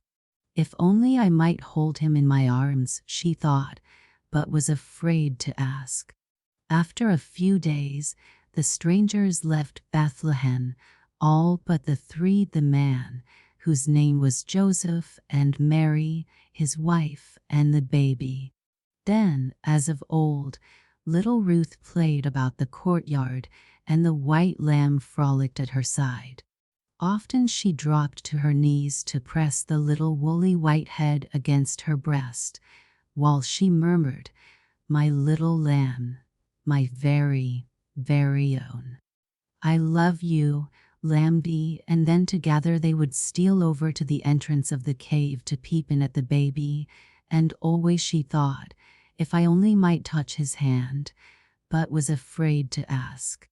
One night as she lay in her bed, she thought to herself, "Oh, I wish I had a beautiful gift for him, such as the wise men brought, but I've nothing at all to offer, and I love him so much." Just then the light of the star, which was nightly fading, fell across the foot of the bed and shone full upon the white lamb which lay asleep at her feet, and then she thought of something. The next morning she arose with her face shining with joy. She dressed carefully, and with the white lamb held close to her breast, went slowly and painfully down the stairway and over to the door of the cave. "I have come," she said, "to worship him, and I have brought him, my white lamb." The mother smiled at the lame child. Then she lifted the baby from her breast and placed him in the arms of the little maid who knelt at her feet. A few days after, an angel came to the father, Joseph, and told him to take the baby and hurry to the land of Egypt, for the wicked king wanted to do it harm. And so these three, the father, mother, and baby, went by night to the far country of Egypt. And the star grew dimmer and dimmer and passed away forever from the skies over Bethlehem. But little Ruth grew straight and strong and beautiful as the almond trees in the orchard, and all the people who saw her were amazed, for Ruth was once a cripple. It was the light of the strange star, her mother said, but little Ruth knew it was the touch of the blessed Christ child, who was once folded against her heart. Asterisk used by permission of the author and the publishers, Henry Altemus Company.